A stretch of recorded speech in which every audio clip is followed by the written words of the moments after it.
لسان الصحاب تنصفت حاولنا تبقى قوينا لإصباوي دحنا تقراي تتوننا إيمان حارنا قادر نقبل حالينا سنة عبيتي وراي حزبنا عمنا نحك نرتعن الفتحي سقومت من ديا دبيت ميديا من ديا دبيت ميديا دبيت انقطع تلفت تصيحة بريتا دبيت انقطع تلفت تصيحة بريتا دبيت ميديا فلفل تصوي حبريتا سلام تعني يا بلي كبرانن بيسب دبيت ميديا كمون تخاتلتي مدب كواخم نواخم نزعلت مدب كواخم نواخم حيزنا قريبنا لنا ببزل لهم كرنا عالم كونكم تكتاتلنا سلامتنا نقربنا إنا نايلومي مدبنا خنجمرو دبيت ميديا مدب كواخم نواخم نايلومي فلي بزوال ملكوعكم تري وزلهم ناي وشت ناي دقن نريقلو غيرنا إنا حيزنا قريبنا زلنا بزح ختم مهارو ليهم بزح قم نجار بزح حبريتا تراهو ليهم زم دلاوزيو خونا خالت مدلواتنا يددويت على يوتيوب channelنا تكتاتلنا ناو كله نخبات صح شير لايك سبسكرايب ناقوركم بتلفزيون طابعنا تكتاتلنا خعا مهرتكم تكالاتكم عبد دبيت تلفزيون بمفلات دبيت تلفزيون عندما عبلتنا تنكرت كتكيد اجامكم كتواصو بزي قاطامي ناصواعكو يخجمرو كالي محبرسبنا ون بتخل غزي نريكم ددويت ناي محجزي من قدتات نحجزكم كتزلكم قدمي نايلوم مدبنا مجماري حدا ملخت لني اتمال اختي ددويت ميديا زملكتيو ددويت ميديا ناي مقاله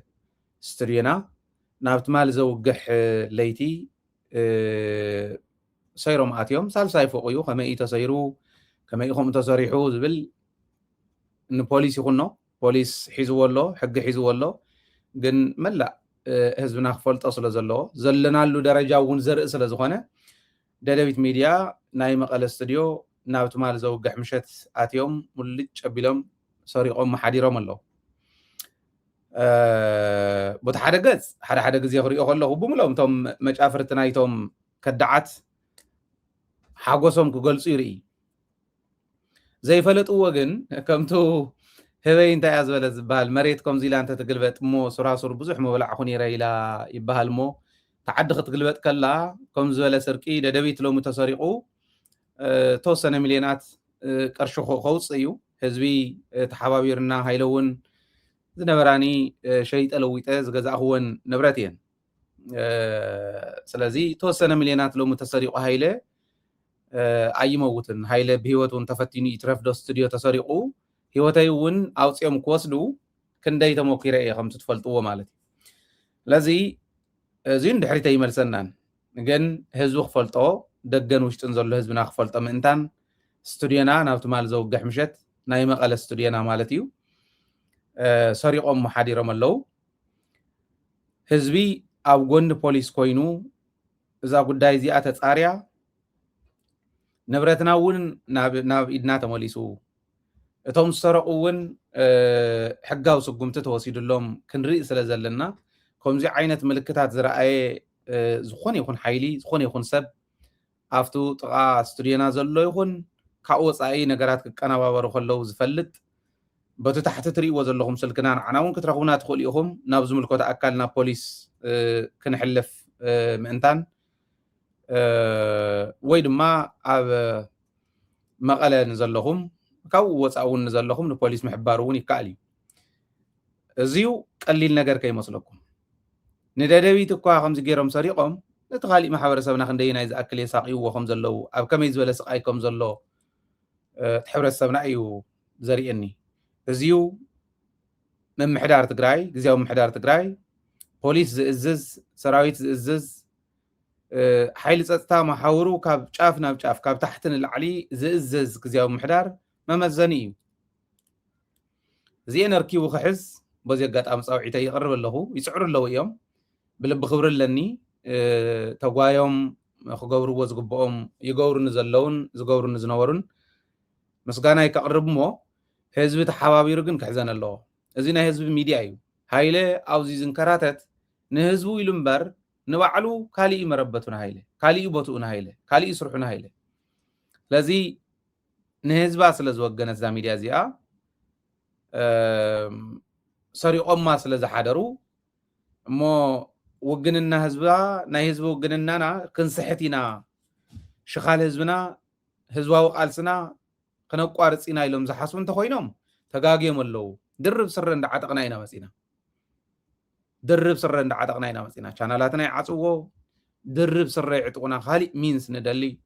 ብሂወት ይፍትኑና ፈጣሪ ጸሎት ወለዲ ምስሕቕ ኣቢሉ ካብ ሞት የውፃና ኢና መፂና ኣይትጠራጠሩ ስቱድዮ ስለ ዝተሰረቀ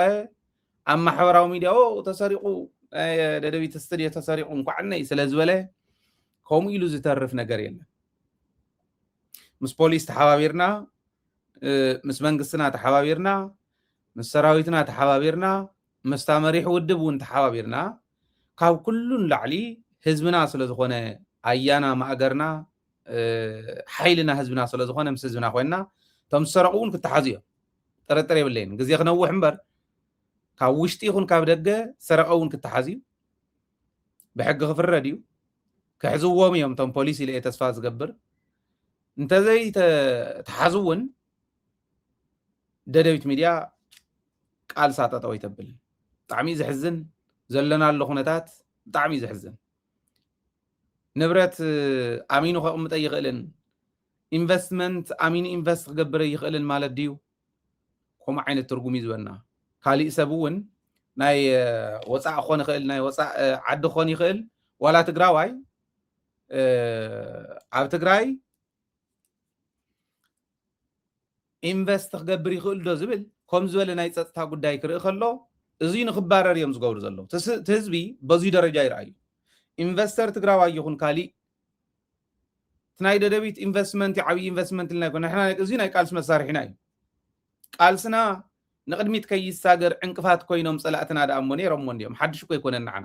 ደደቢት ሚድያስ እንደውም እስካዕ ህዝብ ኣፅኒሖሞ ሳላ እቶም ጀጋኑ እስካዕ ህዝቢ ፀኒሑ ፈጣሪ እውን ሓጊዝና ሳላ ህዝብና ህዝቢ ዝሕልዋ ሚድያ እያ እስካዕ ሕዚ ፀኒሑ ዝኩሉ እናተቃለስናዮም ንዓይ እኳ ብሂወት ተፋሪዶምንስ ነቱ ሚድያ ነከም ዝበለ ምስራቅ እማ እስካዕ ሕዚ ምፅንሖም እውን ይገርም እዩ ግን ዘለናሉ ኩነታት ብደንብ ጌርና እንተዘይተገንዚብናዮ ናበየናይ ደረጃ ይወስደና ከም ዘሎ ርኣዩ ኢንቨስትመንት እንተዘይሃልዩ ሰብ ፀጥታ የለን ኣብ ትግራይ ኢሉ እንዳኣመነ እንተኸይዱ ትግራይ ከምኡ ክትኮን እዩ ዝደልያ ፀላኢ ኮነ ተባሂሉ ቶም ዝለኣኹ ከምዚያ ኮይኑ ክበሃል ከሎ ብሕመቕና ዘንጨብጭቡ ዋላ ናህና ኮይኖም ትግርኛ እንዳተዛረቡ ዝንቅዎ ዛብእ ኣዛብ እዮም ትግርኛ ዝዛረበ ዛብእ እዮም እዚኦም ከምዚ ዝበሉ ሒዚ ፀላኢ ዝመከተካ ከውድቐካ ክሓስብ ከሎ ናይ በዓልካ ዝብኢ እዩ ዝጥቀም እዚዩ እናፈለጠ ናተበልዐ እናሃለዎ እናፈለጠ ነታ ናይ ዕለታዊ ሰርከብስቲ ዝበልዓ እናረኣየ ይኸይድ እሞ ፀላኢኻ ዘጥቃዓካ ከምኡ ገይሩ እዩ ፀጥታ የለን ኣብ ትግራይ ዝብል መልእኽቲ እዩ ዝሕልፍቲ ናይ ደደቢት ሎማዓንቲ ፀጥታ የለን ኣብ ትግራይ ዝብል መልእኽቲ እዩ ዝሕልፍ ተን ደቂ ኣንስትዮና ክድፈራ ከለዋ እቶም ህፃውንትና ክጭወዩ ከለዉ ተነደታትና እዝነን እንዳተመንጠለ ሰቂሉ ክውሰድ ከሎ ኣቦታትና ንሓንቲ ኣጃክስ ሞባይል ክበሃል ስሪኦም ተቀዲዱ ሓፍ ኣቢልካ ነቦኻ ነቲ ፅዒሩ ርሂፁ ዘይንሱ መሲሉ ቃቄራ እስካዕ ዝመስል ፅዒሩ ቤት ትምህርቲ ሰሪሑ ዘምሃረካ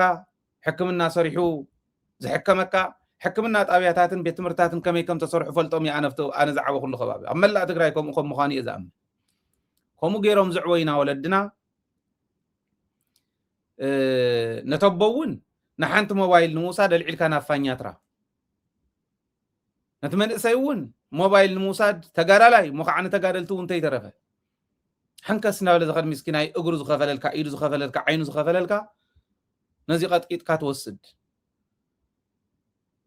ኣካል ናቱ እዩ ካሊእ ተፈለየ ነገር ኣይኮነን ሃይለ እውን ተቃላሳይ እዩ ሓደ ተቃላሳይ ትግራዋይ እዮም ክጎድኡ መፅኦም ነታ መቃለሲት ናይ ህዝቢ ትግራይ ኣላትን ዝብላ ህዝቢ ትግራይ ኣላትን ዝብላ ሚድያ እዮም ክጎድኡ መፅኦም ፀገም የብሉን ሶም ክወስድዎ እዮም ክትሓዙ ከዓ እዮም ምስ ህዝቢ ብሓይሊ ፀጥታ ክትሓዙ እዮም ዝብል እምነት ኣለኒ ተዘይተተሓዙ እውን ናይ ህዝቢ የምፅኦ حدش نجار يقول تعبي نجار جن كنا حسب ولا زلنا كم زولا نجار كفتر كله بزح حيتي implication أرحق قبلنا نحسب سلا أنت يسرح زلي مسلوك كم زيز ولو ليابو كبر أخوتي جبر ستايل لنا بتقرأي كبهال كله إنه علنا تناخيسنا خنتف راح خي مسلوك investment بهالنا بتقرأي كي تمسيز جبر سرق أنت هاللي investor يمسكان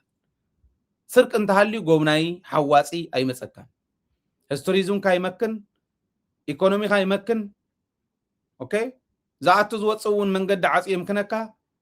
غوررا حانيقو كي قبيلي قتلك أنا هاللغة طيت انتي تكوز زي زرزل زي نغير رأي هذا دويت تقالس دويت تقاليسا حزبا مينا نام معروي زغونه درجة خاين الساقر من تاني يوم دويت تقالس وا خالي تأمري ول زي خوينو سلازي أنا مالت كم سب تاتقبأن تبهال من سي تقراي قنا أبناتي تحت عدما يزلو مناسي يوم تقاليسهم نتعدي سلاقي بخلت وقتيتهم بريتوريا بصيحمو جاقانو مساعدتهم قوني ناي ميديا سرحتن دا سرحنا إنا نحناون كم هاجرنا تقاليسنا أو بصيحنا لا ميديا زي أخطأ عنه قن زي تقبر نقري اللن حجي مودة أتاقوين ومس استوديوات يوم زلو خاميرا زلو كمبيوتر زلو زعمل أنا يستوديوز بهالو قحت بملقو قحيت أموسي دمو بزي قاطامي نبوليس ناي قدامي ويانا خونا البوليس تقراي بلبي إذا مسجن اسكا حز قور وزلو بطعمي زد النقي مالتي صعر اللسب بزح معروي سلا زي كونه زت حبابر بالعلي اسر زبل سلسانا إمبر بوليس زخودو خيادو طعم زقرمي أنا كموني مثلا اليوم أبزح على فريق يومي حدا ليبا نايشرة مريت شبشوب زودة كمي قرنا خمسة حزنايو ريهم ويهم بوليس شعون تراباريوي حزون ربهم ريئيو بعيني زيهم كحقوز اللوهم كدقف اللوهم أبلع لزا أسر قن سيئنا لنا نحسب اللو كلنا بلب نحسب اللو بلب يزارو زلو طعمي تحزن حانت ميدياس تنقسع عيسى هاي تسرح بوزيا خن عكتا اينا يلوم من الواشوون هاي لمورالو قتلنا كابزانا ميديا قداين توصينا ايو هز تقراي دمصو كعسر مالت كعصو لسانو كعصو يردا اني تاي سرحهم زلو اي كالن لو مساري امو صباح انت ترخيو صبو انت زي ترخيو صباح يجزا تأمر يلن غنزبي يستفق نحنا سب إنا ندحن زلنا حزبي إنا ندحن زلنا عدي إنا ندحن زلنا اوكي عد زدحن هيوت سب زعدق هيوت سب زدحن بخمزي زباله نبرتي تسريق يلو اندحريتكم اللسي لما حاسبهم تخوينهم تقاقيهم انت خونه حزي تزي كونه جن اب قرب اوان طعي مراح تفطير الله زعد زيا نقدميت كم تساغر اي طراطرن هاي لحنت معلتنا حنت دقيقه اون نيشتلن زغت نيشتلن مالت زطراطرن ነገር ተፈጢሮ ይፈልጥ አይትጠራጠሩ كنساغر إنا منم طرطر يبلي كمزي زبل ليبا صريو ليبا زي بلا كاب ليبا زنصهت سلام لبعتن طرح ما اخل غيرات خير عد خنفطر كمخنا تطراطي رون يفلطنا حنت معلت بلو انا كم زول خغاطم كلهم ما سره اندعتو كزخر كلته سلسته درب سره يتعاطي قزخد قطقط بال سره لو فتا انا تولد كله خبابي زفلت درب سره مالت سره تدري وعطا يقطقط قطقط سره يبال قطقط سره درب سره اندعتو اوكي زخد عاصيهم ناكو بهيوت تفاريدكم ناكو زين لا ابزين لنا فطارون كل غزي كم زحجزن عامنم تطراطير يفلن صولت ولد مساي سلازلو ስለዚህ እዚ ኮይኑሎ ህዝቢ ፍለጦ ንሽትለን ተጠራጠር ነገርኩም ዓይነት ዝራአኹም ንብረትና ፍሉጣትየን ገሊአን ትራክን ገብረን ንኽእልየን ክንምኩር ኢና ከምኡ ዝበለ ስለ ዘለወን እንተኾነ ምለስወን አንቱም ዝወሰድኩም ተዘይ ኮይኑ ግን ትራክ ጌርና እንተረኺብና የጽቡቕ انت زي كوينو جن حنت ملقت كحلف مو نافت خالي من طوي كحل املقتي سكند هاند نبرت تجزؤ زلهم تغارو تطوبلو ليبا زقبلو انت زي حليو اب عدي اكزيست خغبر يخل حنت كاميرا حيزو عدم حركه يدخشيط يخل ام منقدب كلاو كتتحازيا كلاتات ناي تግራይ ካሜራታት يمطفيو منا زلو كمبيوترات يوم طفيهم نازلوا تقلع لنا استوديو زبهال كله يطفي نازلوا تسرقوا نازلوا اللي زي حجزوا من البوليس حزب حجز زين فحتيرنا نركبن أنتم سكند هاند تجزوا جن أمانو نيواتكم بسرعة عدون يخم تفرس الله عدنا زي تعبنا من تاي مسلوكم أب تجراي كم تسعرنا نمتاينا إثيوبيا هفتام تجراوي زي كده كم سعره ننو علنا ده تحلالخنا إنا نبر أب تجراي زل هفتام تجراوي أنت زي عويو كعبي يخلنا هفتام تجراوي كل حف كل حف زبل طلعته هفتام زبهرو ننو على أن تناقر كان توينا جن تعم تقبل العقلي نقلتها كورخ تملئ تخيليا حلونو بقول الأغني خال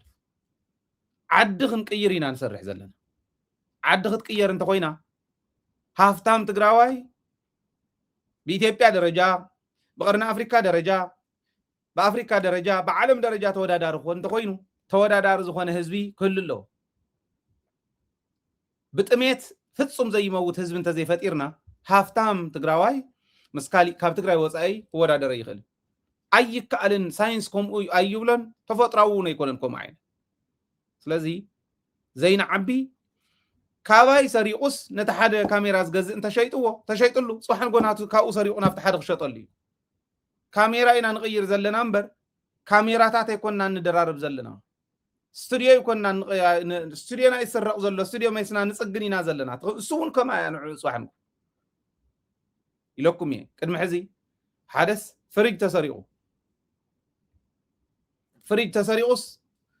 دحار ندا فريج كغزق خير رايو زينيوانا قليل يري امو اغاطام خوين صحفت الله بلا علي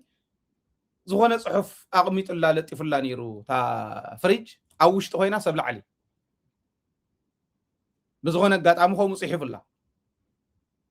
دحار يري امو نتاناتو تمسر يتبل نزا صحفتي او انها تا فريجس اندا فريج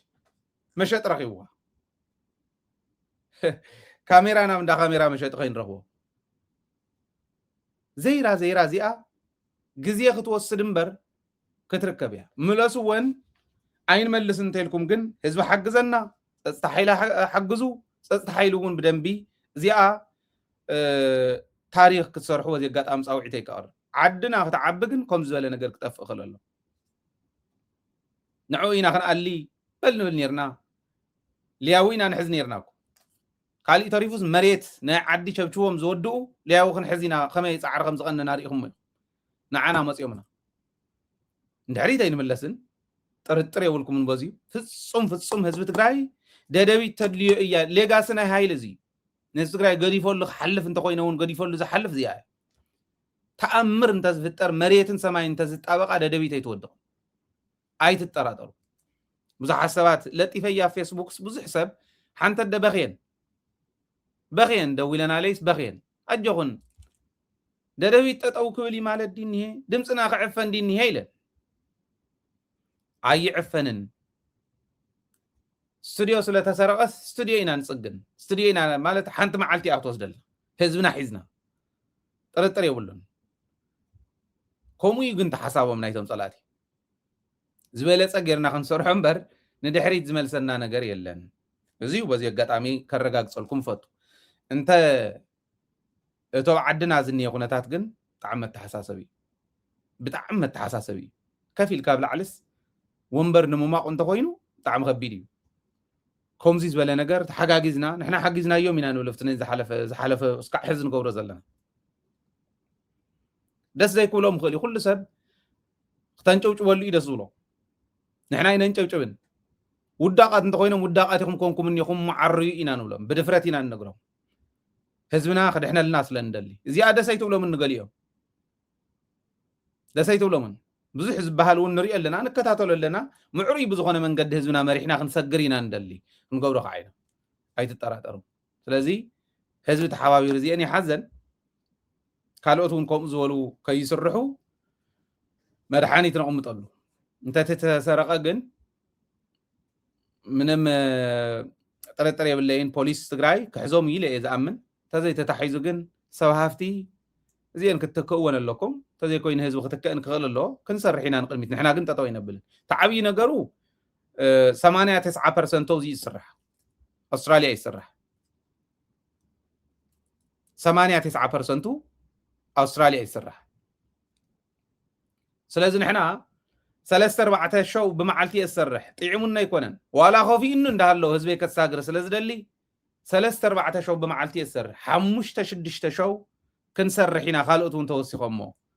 نتنا وشتغن تكسكعتو زم معرارة أو زبل قال سجن يبلنان آيت تراترو بوزي سجاهم أجهم أو ينبلون فتصم بس يقبل مو كسجر نافتم قالوت تحدى براخة صمدو من تاي درجة لوي سوري مالت أبسمعي تأتي سلسل دوركو نافتح حزز ولا زلخون مسجار نيشتلان خدت حساسكم كحزنكم سلازغل نيشتنكم وقكم أنا مو زخنا قال سيزكاي أي تتراتر بزي يسمعنا كحزن غلي 5 بي تطوز بالقال 5 زي كونه لبي سلاز فولطغن أجهم بزين غير مو زي أخ انقدكم نافتي خنسجر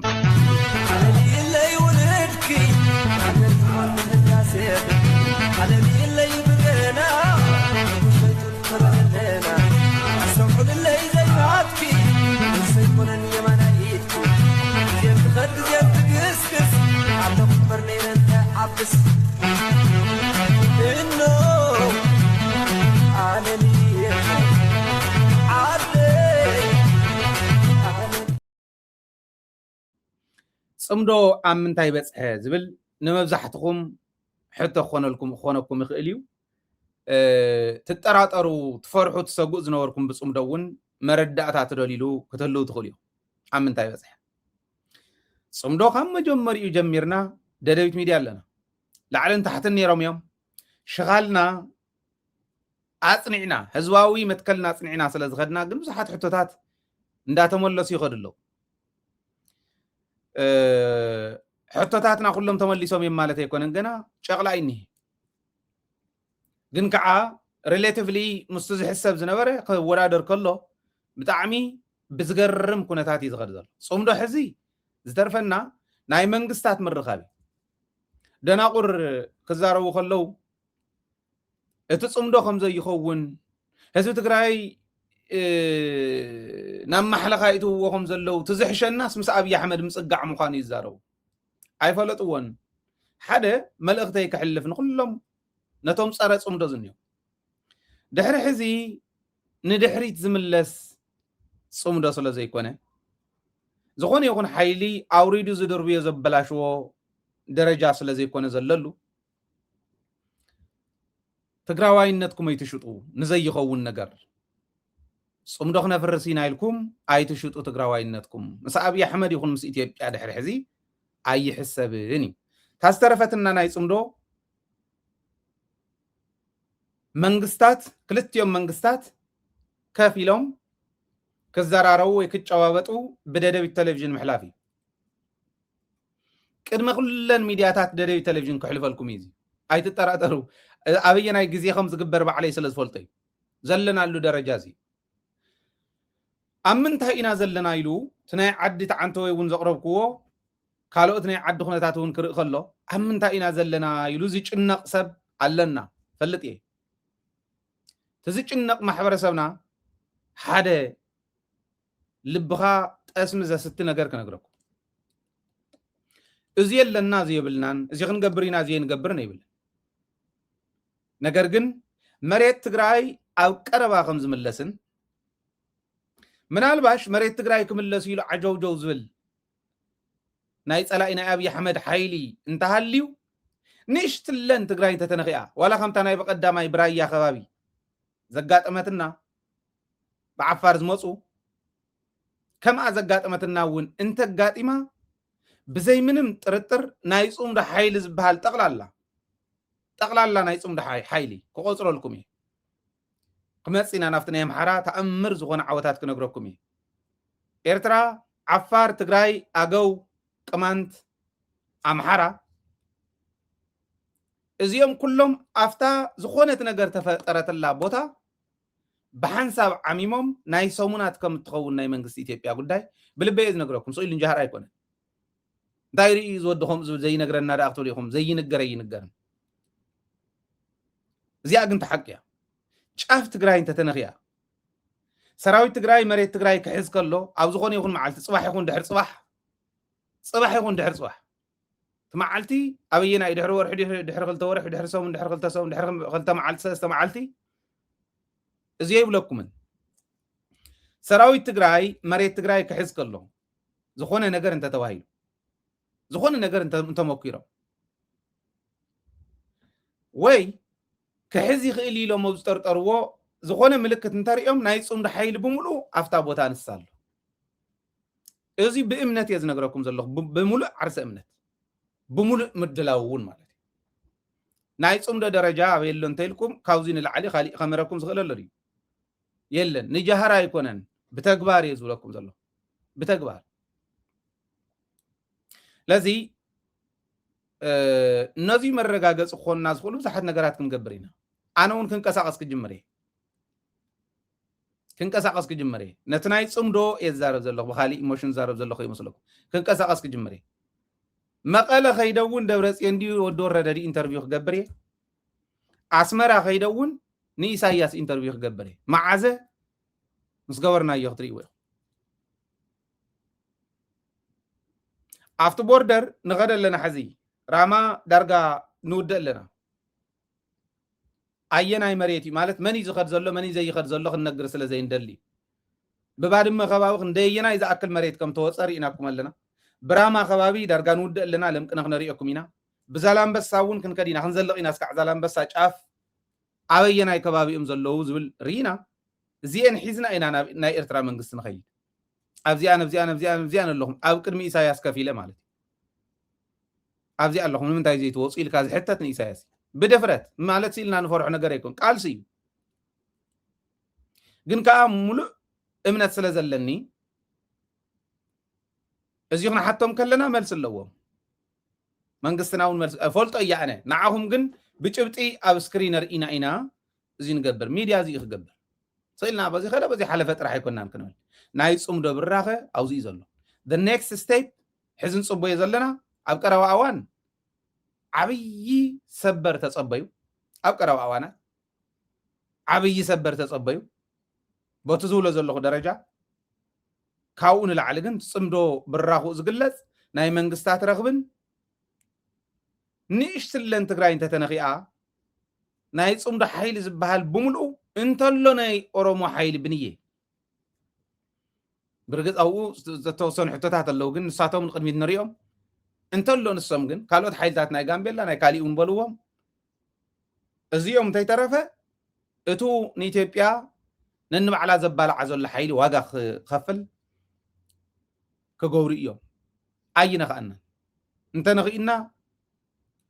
ታዝረኽባ ክንሪኣ ኢና ሓቢርና ክንሪኣ ኢና ማለት እዩ ኣብዚዩ እንታይ እየ ንኸምህር ዝምኩር ዘለኹ ኣንቱም ዓድኹም ሸይጥኩም መንነትኩም ሸይጥኩም ከም በዓል ጌታቸው ዝብሎ ዘሎ ትርእይዎ ኣሎ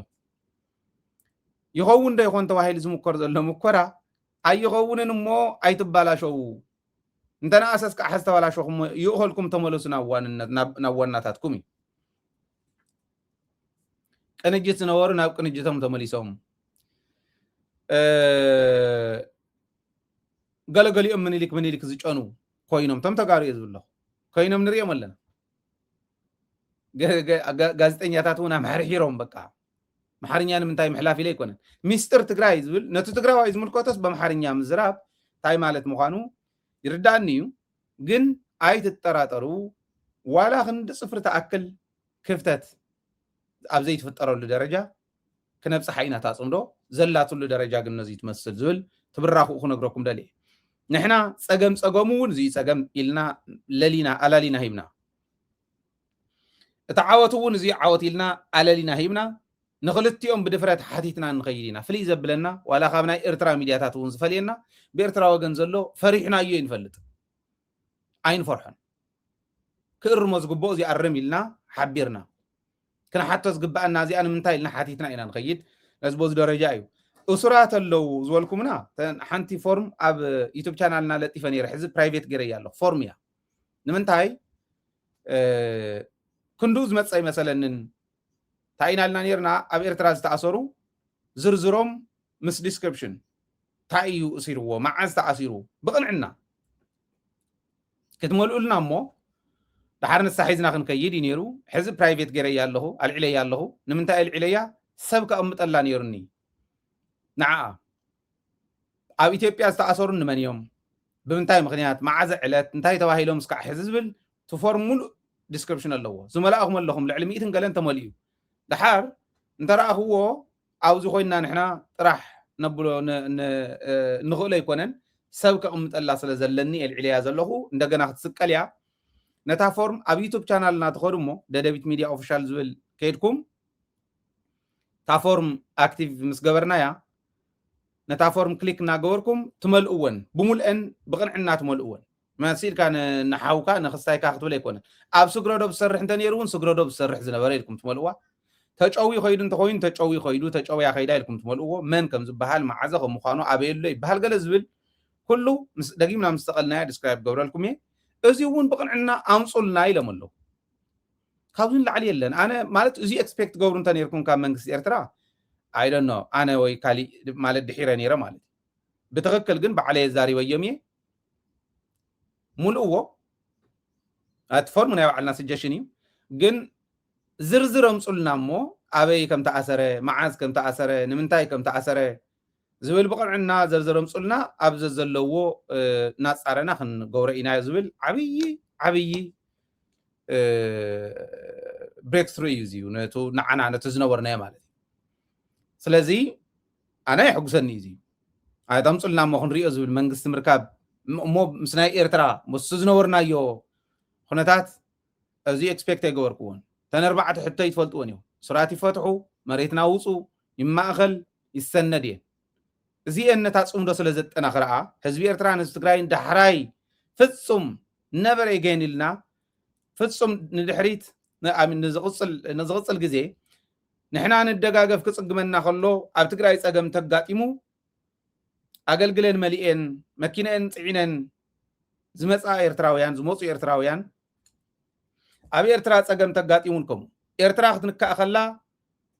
ዋ ዝብል ትግራዋይ ትግራይ ክንከኣ ከላ ከምኡ ዝብል ኤርትራዊ ክንፈጥር ኢና እንደሊ ነዚዩ ፅቡቕ መንገዲ እዩ እዚአን ከዓ ባዕለይ ክገብረኒ ኣነ ታ ዝርዝር ብሙሉእ ምስ ተመልአት ኣብ ዩቱብ ቻናልና ኺዱ ኢለኩም እዩ ኣብ ዩቱብ ቻናልና ኺዱ ታ ፎርም ምልእዋ ኣብ ናይ ኮሚኒቲ ፖስት እያ ክትህሉ ለማዓንቲ ወይ ፅባሕ ኣክቲቬት ክንገብራ ኢና እንደገና ሰብ መዲብናላ ስለ ዘለና ሕዚ ለዚ ንሳ ሓንቲ ፅብቕቲ እያ ናይ መሬት ምውፃእ እውን ንሪኣ ኣለና ኢና እዚ ኣብ ፅቡቕ ደረጃ ኣሎ تو براخ ناي صمدو عري بري كل حزي تمطاطيركم كتوردوا ايتخول اي قال عبدان كليو كم بعل جيتاچو كتعبدو تخوليهم عبدانكم جن نتصمدو اندحريت كملس زي خل مخانو كنغركم فوتينا يكونن ኤርትራውያኑን ፈትዮም ይኮኑን ሪና ዮሪ ኦሞ ስለዚ ዋሕሱ ትግራዋይ ምዃኑ ኤርትራዊ ክርዳ ኣለዎ ብሕጅውን ተጋጊ ፀንሐ ዋሕስና ኤርትራዊ ምዃኑ ክንርዳእ ክንክእል ኣለና ተዝነበረ ከመይ ገርና ንዓልዮ ንሕጊ ንግደፈሉ ነቦታት ንግደፈሎም ንሕጊ ዓደባ ንግደፈሉ ንሕና እውን ኣካል ናቱ ኮይና ክነስተኻኽሎ ኣለና ንሞት ብሞት ኣይተድሕኖን መስዋዕትነት ተኽፊሎምና እዮም ማለት ዓብይ ፀፀት ከም ዝህልዎም ናስሓ ከም ዝህልዎም ኣይጠራጠርን ለባሙ ከም ይኽሓስ ኤርትራውያን ድዮም ክናስሑ ዝብል ኣይሰኣንን ሓቅኹም ኢኹም ተበዲልና ስለ ዝኾንናኹም ምሕሳብና ነውሩ እውን ኣይኮነን ሳቶም እውን ብኡ ይረድእዎ ነገር ግን ታተዋፀና ሕዚ እዚኣ ስለ ዝኾነት ኢና ተጓይና ኣብኣ ኢንቨስት ጌርና ንቅድሚት ነበርኻ ዘለና ብዙሕ ዓጀውጀው ትርእዩ ኣለኹም የማነ ፀጋም ክትርእዩ ኢኹም ግን ኣይትጠራጠሩ ሃይለ እንተዝኹረፍ ሞ ፅምዶ የለን ተዝብል ወይ ኣወል እንተዝኹረፍ ሞ ፅምዶ የለን ተዝብል ህዝቢ ኤርትራን ህዝቢ ትግራይን ይኸወፅሎ ንሕና ንውርደትና እዩ ይትረፍ ደኻሊ እዩ ዝብል ዘሎ ይትረፍ ደኻሊ ኣብ ቅድሚት ዘለና ሰባት እውን ወይ ዕርዮምቶም ካባና ንቅድሚት እውን ዘለው ብትግራይ ወገን እውን ኢለኩም እየ ታሪክ እዕሪ ዝነግረሉ ማለት ኣይደኖ ምስ ግዜ ኣነ እውን ባዕለይ ዘሎ ኩሉ መድረክ እንተዝኾነለይ ፅምዶ እስኪን ፅምዶ ንዘክሮ ተባሂሉስ ተሰብ ንሱ ወፅየ ባዕለይ እውን ተዘዛርበሉ ደስ እዩ ዝብለኒ ብትግራይ ወገን እውን ስኢሉ ከይመስለኩም ማንም ስኢሉ ነፍቲን ስለ ዘሎ ሒዘ ይኸደ ኣለኹ ክብለ ይኽእል ትረፍደቶም ካልኦት ኣነ እውን ክብለ ይክእል ልዕሊ ኩሉን ቅድሚ ኩሉን ክረአ ዝግብኦ ሰብ ኣሎ ሰብ ግለሰብ ድሕሪት ህዝቢ እዩ ተዋንኡት ህዝቢ እዩ ብግለሰብ ተምፂና ግን ብኤርትራ ኣለዎ ብትግራይ ኣለዎ ንሕና መሳለጥቲ ኢና ናታቶም ብደንብ እናተቐበልና ማለት እዩ እና ከምኡ ኣለዎ እዩ ስኢሉ ከይመስለኩም እና ብራኸ ናይ ትፅምዶ ኣብዚ ደረጃ እዩ ዘሎ መንግስታት ሕዚ ርኡይ ዝኾነ ለውጢ ክትሰርሑ ከተምፁ በዚ ኣጋጣሚ ፃውዒተይ ከቕርብ ብቐዳማይ ዘቕረብክዋ ፃውዒት እውን ነይራ ተጋሩ ዳያስፖራ ስኢልና ዕግርግር ካብ ንብል ከምዚ ጠምዮም ከምዚ ኢሎም ካብ ንብል ገንዘብ እውን ካብ ክትሰዱ ኣነ ናተይ ሰጀሽን ሓንቲ ኮሚቴ ናይ ጥሜት ትምልከት ጥሜት እንተጋጢሙ ድርቂ እንተጋጢሙ ቅድሚ ምግጣም እውን ሰጀስ ዝገብር ሓደ ኮሚቴ ዝኾነ ዓለም ለኻኡ ዝኾነ ኮሚቴ ክነቋቁም ሓስብ እያ ኣነ ተወሰኑ ሰባት እውን ኣማኺርና ኣለና እንታይ ኢና ክንገብር ንሕና ወላ ገንዘብ ኣይንስደድ ኣነ ይንስደድ ባህሊ ብግልፂ መንግስቲ ኤርትራ ዓብይ ዕድል ይውና ኣሎ ባፅዕ ተጠቐሙሉ ብነፃ ኢሉና ኣሎ መርከብ ፅዒና ነቱ ኣነ ይፅውዕ ኣለኹ ኮንፈረንስ እውን ክንገብር ኢና ኣብ ቀረባ እዋን ተዕድል ናታቶም እውን ሓደ ሰብ ካብ ውሽጢ ተረኺብሉ ተጠቐሙሉ ትግራዋይ ክጠመይ እንደልዮን ዝብል መንግስቲ ክእውጅ ድየ ይእውጅን ንሱ ብሕጊ ደረጃ ከመይ ይስራሕ ሶም ይፈልጥዎ ጋዜጠኛ ድዮም ክልእኹልና ፖለቲከኛ ድዮም ክልእኹልና ወታደር ድዮም ክልእኹልና ይንፈልጥን ግን ንዖምን ክንዕድሞም ኢና ተስካብ ወፃእ ተስካብ ውሽጢ ብነፃ ተጠቐሙሉ እእትኡ ተጋሩ ዝበሃለሉ ኮንፈረንስ ኣነ ባዕለይ ከዳልየ ብቀረባ ከዳልየ ሲምፖዚየም ደደቢት ሚድያ ዘዳልዎ ሲምፖዚየም ድርቂ ናይ ትግራይ ድኽነት ካሊእ እንተሃልዩ ድኽነትና ብሳይንስ ኢና ንፈትሖ ብትካወ ይኮንና ንፈትሖ ኣይንተኩብ እንድሕር ሕዚ ከምኡ ጌርካ ኣይኮነን ንደብረፅዮን እናተፀበኻን ወዲ ወረደ እናተፀበኻን ካሊእ ዝመፅእ ፕሬዚዳንት እናተፀበኻ እውን ኣይኮነን ኣነ እውን ፕሬዚዳንት እየ ናይ ትግራይ ኣብዚ ኮይነ ንስኹም እውን ኣብ ዘለኹም ኣኾንኩም ኢኹም እንታይ ንግበር ገንዘብ ሰዲድካ ኣደዳ በላዕቲ ደንግበሮ መርከብ ፅዒነ እንተእትየ መቸም እንዳሰፈረ ዝኸፍል ሰብ ሓንቲ ኩባያ ክልተ ኩባያ እዩ እንተሰረቐ ገንዘብ ሰዲድካ 34% ቁረፅ ግን ኣየዋፅን ኣነ ባዕለይ ዘለኽዎ ደደቢት ሚድያ ዘማእኽሎ ሲምፖዚየም ኣብ ቀረባ እዋን ክንገብር ኢና ኤርትራ እውን ተወከልታ ትሰደሉ ካልኦት ጎረባብትና ሱዳን እውን ዋላት እውን ኣድላይ ዝበሃል ኩሉ ኣለና ኣብ ጎንኩም ዝብል ሓይሊ ዘለሉ እና ታንክስ ቱ መንግስቲ ኤርትራ ሕዚ ዓጀውጀው ኩሉ እዮም ቃል እዚ ከውፅእ ከለኹ ዓጀውጀው በል ዘሊልካ ብትወፅሕ የብልካን ኣነ መስጊነ እዮም ታንክስ ቱ መንግስቲ ኤርትራ ተዘውፃሕኹምዎ ጨፍጫፍ ልብና ብቁርሕኑ ተፃዊርና ይንኸድ ኣለና ኢና ትሕዚ ትውዎ ዘለኹም ዕድል ግን ናይ ብሓቀፍቲ ፅምዶኹም ዘለኹም ዘርኢ እዩ መንግስቲ ኤርትራ ባፅዕ ተጠቐሙሉ ካሊእ ወደም ተደሊኹም እውን ተጠቐሙሉ ብነፃ ተጠቐሙ ህዝብኹም ኣድሕኑ ኢሉና ኣሎ ህዝብና ነድሕን ሕዚ ዝላ ኣይኮነን ዓጀውጀው ኣይኮነን ኮሚኒቲ ማሕበራት ኩለን ውዳቤታት ኩለን ዝዕደማሉ ኣብ ቀረባ እዋን ኣናውንስ ክንገብር ኢና ሲምፖዚየም ኢንተርናሽናል ሲምፖዚየም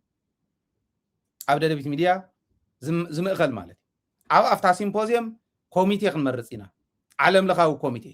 ጥሜት ኣብ ትግራይ ብዘጋጠመሉ ቶሎ እንፈትሓሉ ከመይ ገርና እኽሊ እንተኮይኑን ፅዒና መርከብ ፅዒና እቲና ኣነ ፅዒና እውን ንእቱ ጥራሕ ኣይኮነን ትዝፅዓኒ ኢኻ ትፅዕኖ እምበር መዓት ጎተራ ዝመልአ መሸላን ዒልዎን ዘለዎ ገባረብ ዘለዎ ዓዲ ሃየ እዚኣ ተዳለውላ ናይ ህዝብና ሽግር ናይ ምፍታሕ ኸይዲ ብድሕሪ ሕዚ ኣነ ኣብ ውሽጢ ዘሎ ምምሕዳር ጥራሕ ዲፐንድ ዝኸውን ኣይብልን ኣይንገብሮን ደደቢት ሚድያ ዝፃውዒት ክነቕርብ ኢና ፕሊስ ፕሊስ ተዳለውሉ ማንም ኣካውንት ኢንተርናሽናሊ ኣብ ኣውሮፓ እውን ኣሜሪካ እውን ኣውስትራልያ እውን ኣብ ካልኦት ዓድታት እውን ዝኽፈት ግን ብሓደ ኮሚቴ ዝምእኸል ላይቭ ኦዲት ዘለዎ ከመይ ገርና ኣካውንት ንኣትዩ እናሃሎ እታ ኣካውንት ዝኣተወ ዳይሬክትሊ ምስ ዌብሳይት ዲ ምስ ዝኾነ ይኹን ሊንክ ጌርና ዳይሬክትሊ ዝኣቱ ኣብቲ እውን ኣፕዴት እንዳሃበ ህዝቢ ኦዲተር ዘይደልየሉ ላይቭ ኦዲት ዝግበር ናይ ረድኤት ናይ ሓገዝ ናይ ቴክኖሎጂን ካሊእን ትራንስፎርም ቴክኖሎጂ ትራንስፈር ንገብረሉ ካብ ደገና ውሽጢ ማለት እዩ ኣደብቲ ንገብረሉ ጠቕላላ ናይ ትራንስፎርሜሽን ማእኸል ጌርና ክንከይድ ኢና እዚዩ ሓሲብናሉ ሰሪሕናዮ ስተንቲናዮ ንዕኦም ሂብናዮም ንውሽጢ ሂብናዮም እስካዕ ሕዚ ሓንቲ ነገር ዘይሰርሑላ ፅሑፍ ሃይለ ዘቕረቦ እየ ዝነግረኩም ዘለኹ ንዝምልከቶም ሂበ ኣይገበርዎን ከማእኽሉ ወይ ከኣሉ እንኳ ደኣሱ ዳያስፖራ ይውትንዎ ኣለዉ ንሕና ንኣክቦ ስለዚ እዚ ንሕና ንግበር ትፅምዶ ግን ኣብዚ ወፂሑ ኣሎ ደጊመ ንመንግስቲ ኤርትራ ነፃ ወደብ ተጠቐሙ ህዝብኩም ኣድሕኑ ስለ ዝበልካ የመስግን ሃየ ዳያስፖራ ትግራይ ሕዚ ማእኸልኩም ኣብዚ ኢኹም ኣብዚ ኣለና ኣነ ከማእኽለኩም እየ እስካዕቱ ኮሚቴ ንመርፅ ኮሚቴ ምስ መረፅና ግን ኣካውንት እውን ከፊቱ ዓለም ለኻዊ ሞቢላይዜሽን ዝካየደሉ ክንገብር ኢና ኢለ ዝኣምን እዚ ኣብ ቀረባ እዋን ኣብ ክልተ መዓልቲ ውሽጢ ማስታወቂያ ተጸበዩ ሲምፖዚየም ኢንተርናሽናል ሲምፖዚየም ክንገብርና ኩሉ ትግራዋይ ዝሳተፈሉ ማለት እዩ እዚ እንድሕር ኢለ ናብቲ ካልኣይ ነጥበይ ክሓልፍ ኣብ ክልል ኣምሓራ ዝግበር ዘሎ ጨፍጫፍ ትሪእዎ ኣለኹም ኢኹም ህዝቢ ዋጋ ይኸፍለሉ ህዝቢ ዋጋ ይኸፍለሎ ፋኖ ግን ከዓ ዓወት ብዓወት ይኾነሉ ሕዚ ንፋኖ ሰላም ስለ ዝፀውዕ መንግስቲ ኢትዮጵያ ተቐቢሎም ሰላም ተቐቢሎም ዝመፁ ናይ ፋኖ ሰራዊት ይኸው ኢሎም ናይ ቀደም ስቂሉ ቁመ ጠብቀኝ ዝበሃል ሓንቲ ጥይት ናእተኻ እናተኮስካ ዝኸይድ ብረት እናቐመጡ እናሰኣሉ ይኸው ፋኖ ኢዱ ሂውሎ ይብሉና ሓሶት ፋኖ ኢዱ ይሃበን ዝኣተው እውን የለውን ሓሶት እዮም ካብቲ ኣኪብካ ኣምፂኻ ኣቲና ሰላም ጥሩ ነው ኢሎም የዛርብዎም ሓሶት እዩ ፕሮፓጋንዳ ናይ ኢትዮጵያ እዩ መሳርሒ መሳርሒ ማሽኖም ንሱ ስለ ዝኾነ መሳርሒኦም ኢና ደደቢት መስሪትና ስለዚ ኣነ ብመርትዖ እንድየ ዘቕርበልኩም ኩሉ ግዜ ኣብዚ ከቕርቦ ዘይክእል መርትዖ ናይ ኢትዮጵያ ሰራዊት ኣብ ኣምባሰል ትፈልጥዎ እዮም ኣብ ኣምባሰል እንታይ በፂሕዎ ዝብል ኣብዚ ከቕርቦም ኣይክእልን እንደገና ካብቲ በቀዳማይ ዘቕርብናልኩም ካሊእ ዓወት ናይ ኣምባሰል ዓወት ኣብ ቴሌግራም ቻናል ናቕሚጠልኩም ኣለኹ ፎቶታት እንድሕር ማለት ከምኡ ዝበለ ዘግናን ዝኾነ ፎቶ ክትርእዩ ዘይትደልዩ ኣይትረኣይዎ ርፍርፍ ኢሉ በቃ መናእሰዮም መሳኪን በቃ እንጋህሊልካ ኣፍካ ከፊትካ ወዲቕካ ማለት መናእሰዮም ዝዕለዉ ዘሎ ርእሶም ተጨፍለቐ ክሳዶም ተቆረፀ ኢዳዎም ተቆረፀ ካሊእ ከም ዘለዎ ፍጅግጅግ ኢሎም ሰብ እዩ ዝውዳእ ዘሎ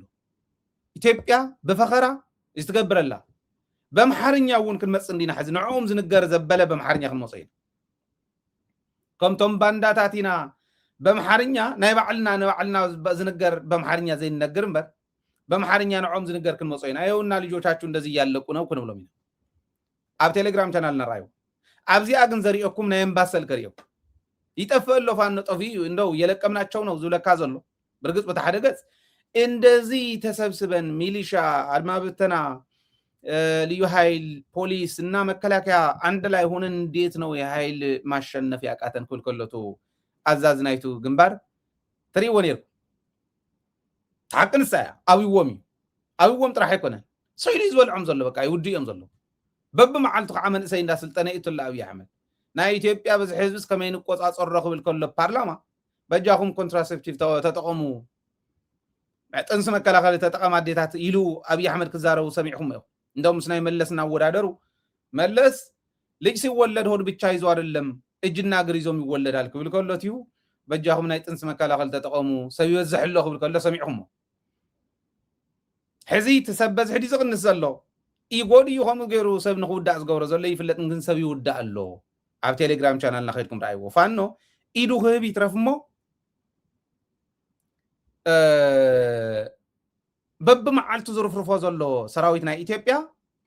መቁፀር የብሉን ሓደራ ቴሌግራም ቻናል ናኸይድኩም ራእዩ ቴሌግራም ቻናል ንምርካብ ትደልዩ ኣብ ፌስቡክ ፔጅና ናይ ደደቢት ኦፊሻል ፌስቡክ ፔጅ ከይድኩም ሊንክታት ኣለዋ ፒን ተገበረት ኮመንት ኣላ ኣብኣ ሊንክታት ኣለዋ ናይ ቴሌግራም ትብል ደደቢት ሚድያ ቁፅር 2 እያ ትብል ተጣበቃ ደደቢት ሚድያ ቁፅር 2 ትብል ቴሌግራም ቻናል ናኸይድኩም ራእዩ ኣብኹም ይጠልኩም ኣሎ ተረፍሪፊ እዩ ግን ኣብዚ እውን ክፈቅደልና ዝኽእል ዩቲዩብ ክፈቅደልና ስለ ዘይኽእል የዘይርዮ ገለገሊኡ ከዓ ቆልዓ እውን ክሪኦ ስለ ዘይብሉ ዓበይቲ ጥራሕ ክትሪእዎ ኣብዚኣ ክትሪእዎን ዝግባኣኩም ግን ሕዚ ኸሪኦኩም ተመልከት ዳኒ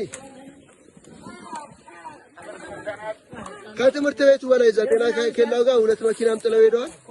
ተተኳሽም እንዳለ ተተኳሽም ይሄ ሬዲዮ ሁሉ ነገር አለ።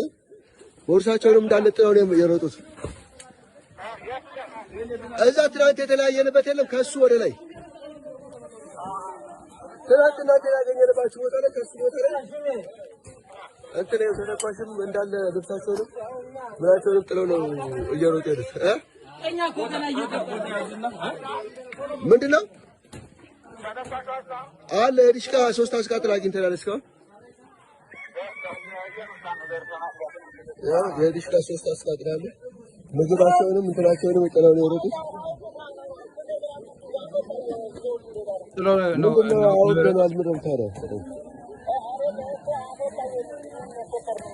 أنا لا يلم لكم المكة يلم لكم ما المكة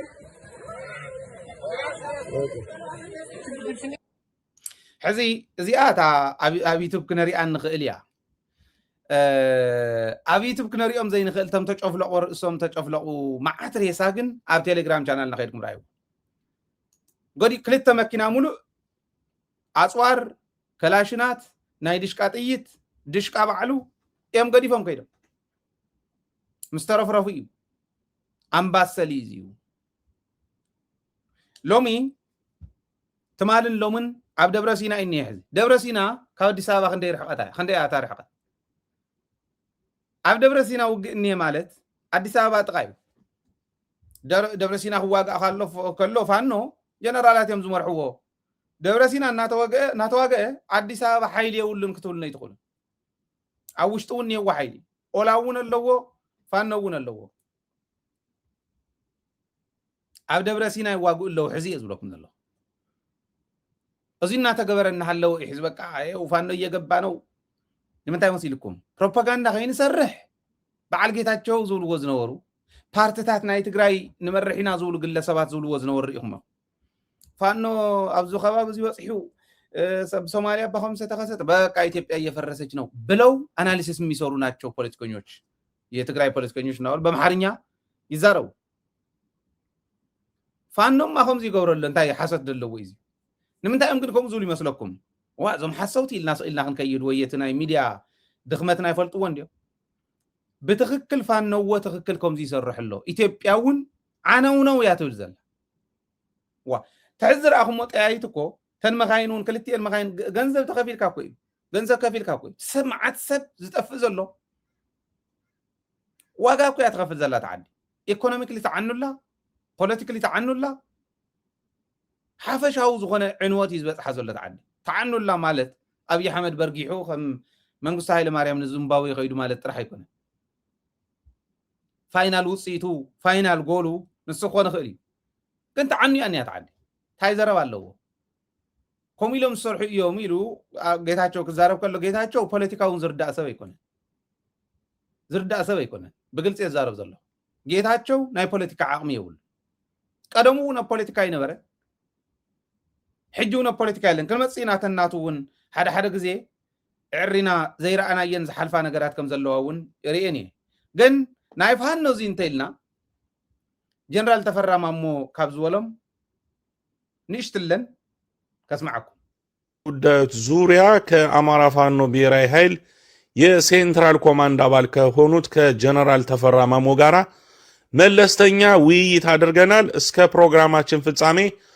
አብራችሁን እንድትቆዩ እጋብዛለሁ። ጀነራል ካሎት ውድ ጊዜ ቀንሰው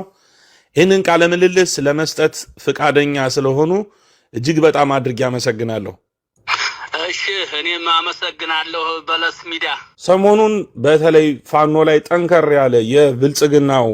ሰራዊት በሀገር አቀፍ ደረጃ አሉ የሚባሉ የሜንስትሪም ሚዲያዎችን ጨምሮ በመቶ ሺዎች የሚቆጠሩ የሳይበር ሰራዊት እንዳሉት ይታወቃልና ፋኖ ላይ ጠንከር ያለ የሚዲያ ዘመቻ ተከፍቷል። እንደርሱ ነገር የመታዘብ እድል አግኝተዋል። ይሄ እንዴት ያዩታል? እሺ አመሰግናለሁ። አዎ እንግዲህ ብዙም አይደለም በመጠኑ ነው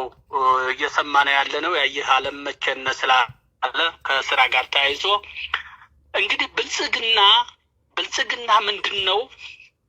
አጠቃላይ ሰራዊቱን ሙሉ በሙሉ ማለት በሚችል ከአማራ ፋኖ ጋራ በየተራ እያስገባ እያዋጋው ነው። ለምሳሌ የተወሰነ ኮሮች አመጣና አንድ ሳምንት ወር ካዋጋው በኋላ ከፍተኛ ኪሳራ ሲደርስበት መልሶ ይዞ ይሄድና በሌላ ቀይሮ ያመጣዋል። በዚህ በሁሉም ቦታዎች ላይ አስገብቶ እያተራመሰው ነው። በዚህ ሂደቱ ላይ በተፈለገው መንገድ አልሄደለትም። ይሄ ባለፈው ህዝብን ሲያታልል የነበረው ቀይ ባህርን እቆጣጠራለሁ ኤርትራን ወጋለሁ እያለ በተደጋጋሚ ሲደነፋ የነበረው ከድንፋታ አላለፈም።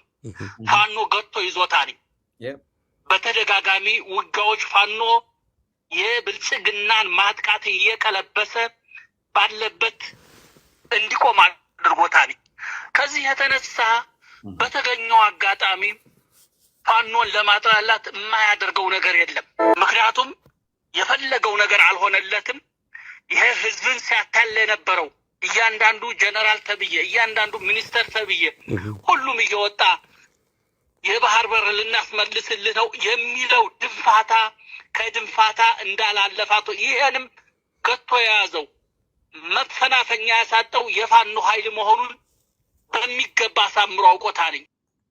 ተመልከት ክንመጾይና በመሐርኛ ነው ወይኑ عرينا بمحارኛ ክንመጾይና ኣብ ዝቕፅል ሕዚ ትናይ ባሕር በር ከምለስየ ካልእ ዝብል ፖለቲካ ኢትዮጵያውያን ተኣኻኺብካ ኣብ ልዕሊ ትግራይ ኣብ ልዕሊ ኣምሓራ ኣብ ልዕሊ ኤርትራ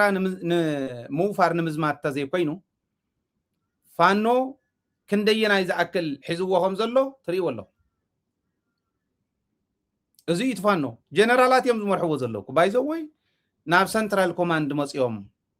ሰንትራል ኮማንድ መስሪቶም እኒው ፋኖ ናይ ኣምሓራ ዓብዪ ሰክሰስ እዚ ሰንትራል ኮማንድ እኒህዎም ኣባል ሰንትራል ኮማንድ እዩ ጀነራል ተፈራ መራሕ ኣለዎ ሰንትራል ኮማንዶም መስሪቶም ኣለዉ ናብ ሓደ እንዳመፁ ይኸዱ ኣለዉ። ኣምሓራ ምሕጋዝ ንህዝቢ ትግራይ ሓደ መድሕን እዩ። ምስ ኣምሓራ ዘለና ከመይ ገርና ንወዳእ እዩ ከመይ ገርና ንዘራረብ መን እዩ ክዘራረብ ዝኽእል ትግራይ መን እያ ክትውክል ትኽእል እንደገና ካሊእ ጻድቃን ከይትውክለልና ተጠንቀቑ ካሊእ ጌታቸው ከይትውክለልና ተጠንቀቑ ምስ ኣምሓራ ብኣግባቡ ምስ ህዝቢ ምስዞም እዚ ዝመርሑ ዘለዎም ሰዓል ጀነራል ተፈራ ምስ ዝርራብ ግን ከም ዘድሊ ብደንቢ ምርዳእ የድሊ ፋኖ ብዚ ደረጃ እዚ ኣሎ እቲ ናይ ፅምዶ ደረጃ በይ ከም ዘለውን ነጊረኩም ኣለኹ። ኣብይ ኣሕመድ ፈሓጠርጠር እንተበለ ናብ ዝወፅሑ የብሉን ካብ ኩሉ ላዕሊ ግን ኣነ ንህዝቢ ትግራይ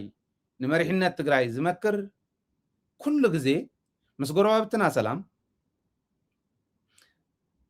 ናይ ምድርዳር ዓቕምና ናይ ምርድዳእ ዓቕምና ዝምርኮስ ግን ወላ ነቲ ሰላም ኣብ ዓርሰ ምርኮሳ ክንኣምን ከለና እዩ። ህረፍ ስልጣን ዝበሃል ኢጎ ዝበሃል እዚኣቶም ኩሎም ዘውግዶም እንታይ መሲልኩም ተሓታትነት ምንጭብጫብ ክገድፍ ክኽእል ኣለዎ ኩሉ ትግራዋይ ብግልፂ ልክዕ ኣነ ሕዚ ንዓና ንሓንሻብ ሕወሓት ይገብሩና ንሓንሻብ ፀረ ሕወሓት ይገብሩና እዩ ሕወሓት ዝብሉና ሕወሓት ፅቡቕ ስራሓቶም ኩሎም ደጊፍና እዚ ክጠፍኡ የብሉን ህዝቢ ትግራይ እዚኣ ክትቅፅል ኣለዋ ሕወሓት ኣጥፊእኻ ህዝቢ ንምጥፋእ ስለ ዝኾነ ሕወሓት ክትጠፍእ የብላን ክንብል ከለና ሕወሓት እዮም እዚኦም እዩ ደብረፅዮን ከምዚ ገበረ እከለ ከምዚ ገበረ ክንብል ከለና ከዓ ኣብ ሕወሓት ዘለውን እዚኦም ደኣ ከምዚ እንዲኦም እዩ ናይ ህዝቢ ክትኮን ከለካ ከምኡ እዩ እዚ ተረዲእካዮ ምቅላስ ስለ ዘድሊ ግን ተረዲእና ይንቃለስ ኢና ብዋናነት ሕወሓት ካልኣይ ሳልሳይ ራብዓይ ስሕተት እንዳደገመት መፅያ ኣብቶም ክደራደሩ ዝኽእሉ ሓይልታትና ኣሚንካ እከለ ክደራደር ዝኽእል ናይ ህዝቡ ረብሓ ክርክብ ዘይኽእል እከለ ኢልካ ብሄራዊ ጅግና ክህልወካ ምግባር ወሳኒ እዩ። ብሄራዊ ጅግንነት ዝኣክል ተሸሊሞም ክንዱ ዝኣክል ክብሪ ተዋሂቦም ዝኸዱ ግለሰባትና እውን ኣብ ፐርሰናል ኢጎ